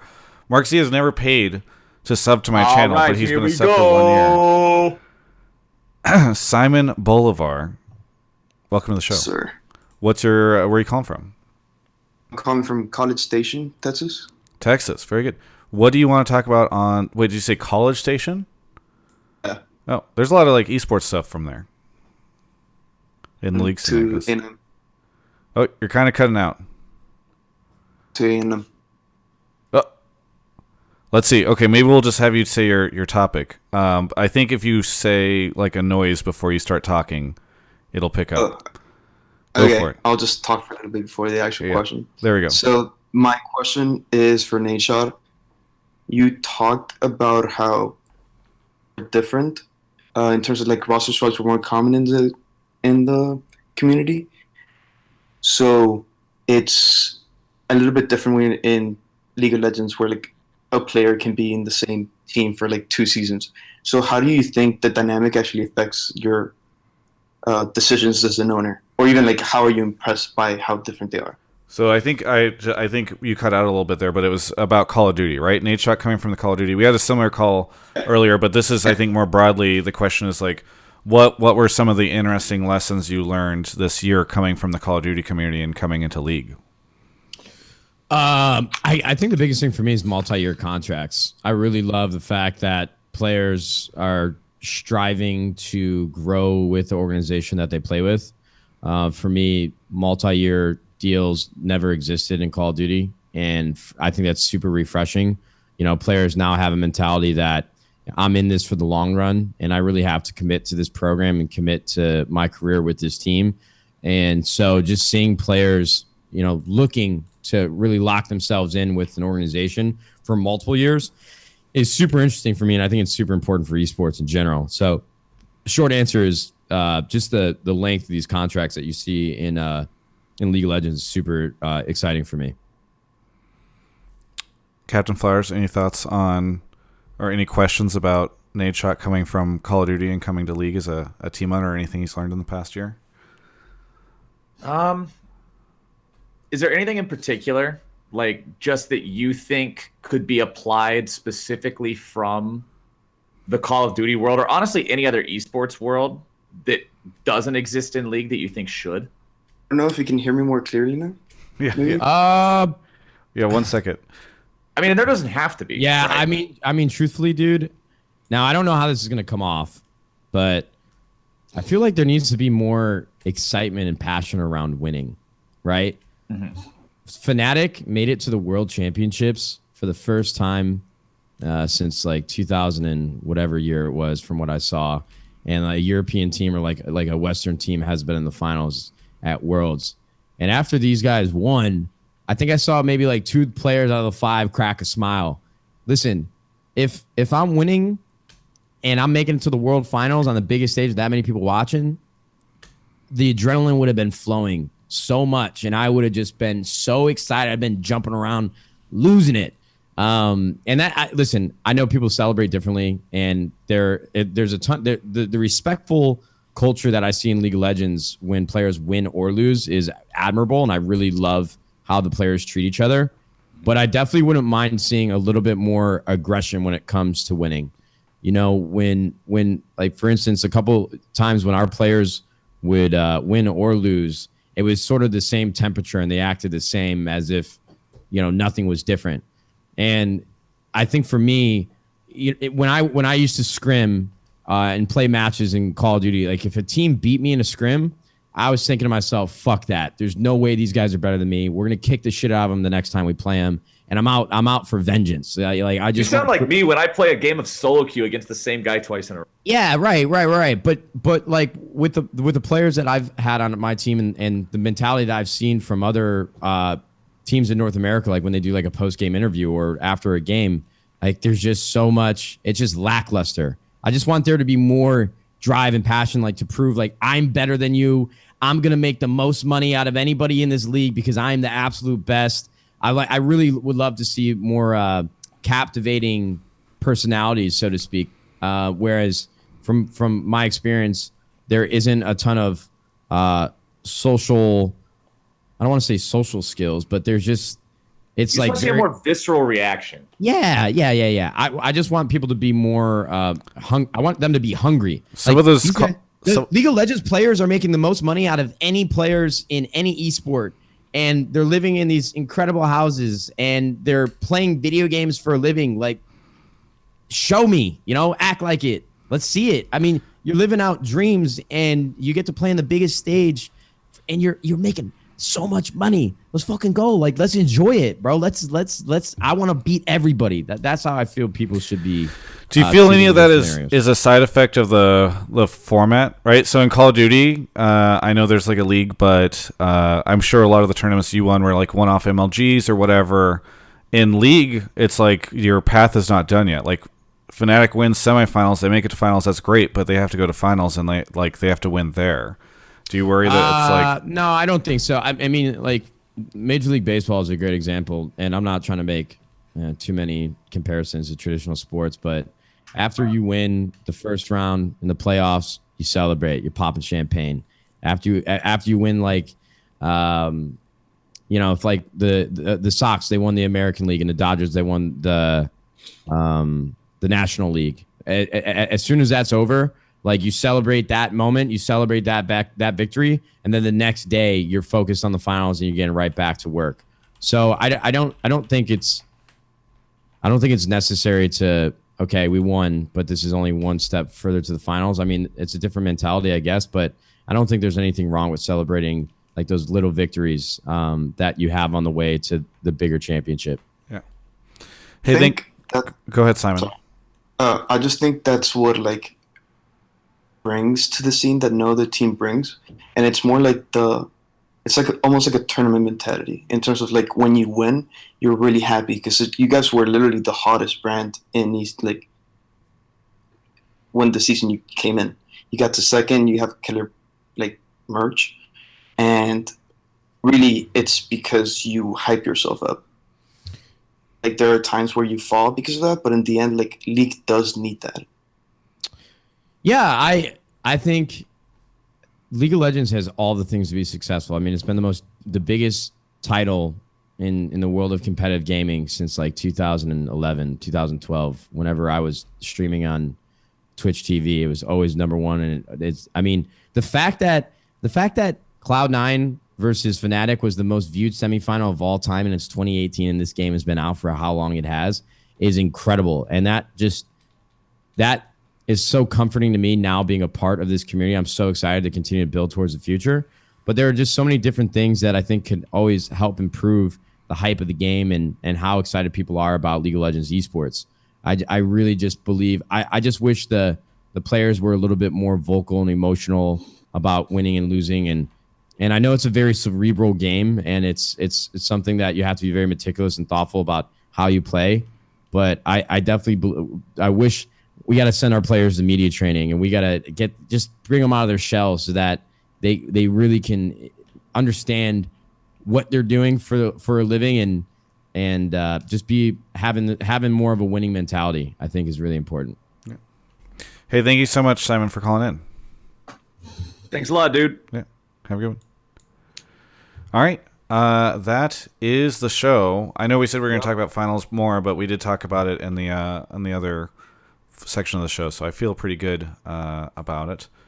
I'm a lot of Skarner alt targets. Rest of them bought QSS, FF. CaptainFlowers, do you want to say anything about finals coming up this weekend? You're going to be casting it. It's going to be hype. Y'all better be there. gonna ban you from this chat if you aren't. It's super exciting, man. Congrats on the cast. I'm looking forward to watching. Yo, thanks a lot, buddy. I appreciate that. Yo, before we get off here, Nadeshot, I have a very important task for you. Okay, I like tasks. I like adventures. Yeah, this is a mission. Task isn't good enough. This is a fucking mission. I'd like this. You gotta step 100 Thieves up to #1 uncontested team in NALCS next split. Not for yourself, not for your brand, for your org, for your sponsors, for any of those people, but for my mom. Because my mom is a huge 100 Thieves fan, and I get a bunch of angry emojis every time y'all lose. Listen, we got to get rid of those emojis. I'm putting everything on the line this next year for Mrs. Flowers. I'm gonna do right by her and your entire family, and we are gonna make 100 Thieves the #1 team in North America, in the world, esports, League of Legends, video games. We're gonna do it. We're gonna take over. I'm going to hold you to that. I'm going to look up this VOD. I'm going to send that to my parents. I'm going to be like, yo, Nadeshot said shit's going down. It'll also be a great VOD for me if they fail to do that, because I'll just release that at the end of... Dude, Travis, you are such a fucking buzzkill, dude. Seriously. No. This is one of the fun things about the show is that we have a lot of callers that call in and make crazy predictions, like Cloud9's going to make semifinals. And so it's always fun to release those and celebrate that shit. Dude, we're going to the shit, man. I want to see Team Liquid Spring Split Finals rematch, and we're gonna stomp them. Be ready. All right. I mean, I thought your clapback to Steve whenever he said how you sleeping ahead of the match, and you said made it to finals, and you haven't done this that was good. Little did we know how poorly things would go after that. Yeah. Little did we know. But it was a good clapback. Hey, it was a man, good clapback. You were still willing to flex. I can respect that. Hey, listen, if any team owners want this smoke on Twitter, I'm ready to queue it up. Steve in chat right now says fucking Dude, if you lol. can't talk shit on Twitter, why do you even have an account? Yeah, man. Listen, Steve got into uncharted territory. Yeah. My boy. Shout out to Steve in chat right now. Yeah, I like Steve though. Yeah. Steve likes to flex too. That's what's fun to watch. No, Steve wants to win, bro. He wants to win more than anything, and I love that, dude. He put together like an all-star team this year and came out the gates swinging. I like Steve. I mean, he's making League of Legends esports more interesting. Well, before we get into just wrap up here with folks giving shout outs, I just want to say thanks so much for coming on the show, Nadeshot, because I know it's funny, I put out this video while I was in Korea. I was like, well, this is the major problem I see with 100 Thieves right now. I won't say any names, but there are team owners past or present who would hold a grudge against me for doing that. I think it was cool to see that within a couple hours later, somebody's tweeting me basically saying that you were down. You had said that on your stream that you were down. So I thought that was really cool. Well, listen, Travis, thanks for having me on. CaptainFlowers, I know you're busy. I appreciate you taking the time. The last thing that I would like to say is, I've said it once on the show, I don't mean to sound like a politician when I come on this. I think I definitely got a lot more comfortable as time went on Hotline League tonight. It's difficult to try to wear the hat of my personality, on stream and in my videos, but then also be like super, super professional and try to be well spoken and articulate and not have people too angry with the way that I reply. I don't know. I feel like I was kind of walking on eggshells at the beginning. We're not at 100 Thieves. Like, there are no strings attached to the way that we act and what we're trying to do. I want to convey as much as I can how genuine we are trying to be with the way that we entered the space and how we're trying to take care of players and how we're trying to build our program. This isn't smoke and mirrors. I mean, this is just a group of people that really love competitive gaming. They love helping build the careers of players, and we love content. We love everything about this world, and we are going to do better. It's one of those things where I keep saying we're going to show you in 2019. Like, me telling you this is not doing much, but you're just going to have to give us some time. And I apologize for all the bumps in the road that we had. But this isn't we're not trying to pull a fast one on the league community. We're gonna do a bit better, be better at communicating, and hopefully you guys will see that in the future. Yeah. Well, cheers to that, Nadeshot. I think you definitely killed it this year, and really impressed with as one of the new faces to the league. So thanks so much. Thanks to CaptainFlowers as well. Best of luck best of luck in Korea. You fly out tomorrow. Thanks everyone for watching. This has been Hotline League episode 52.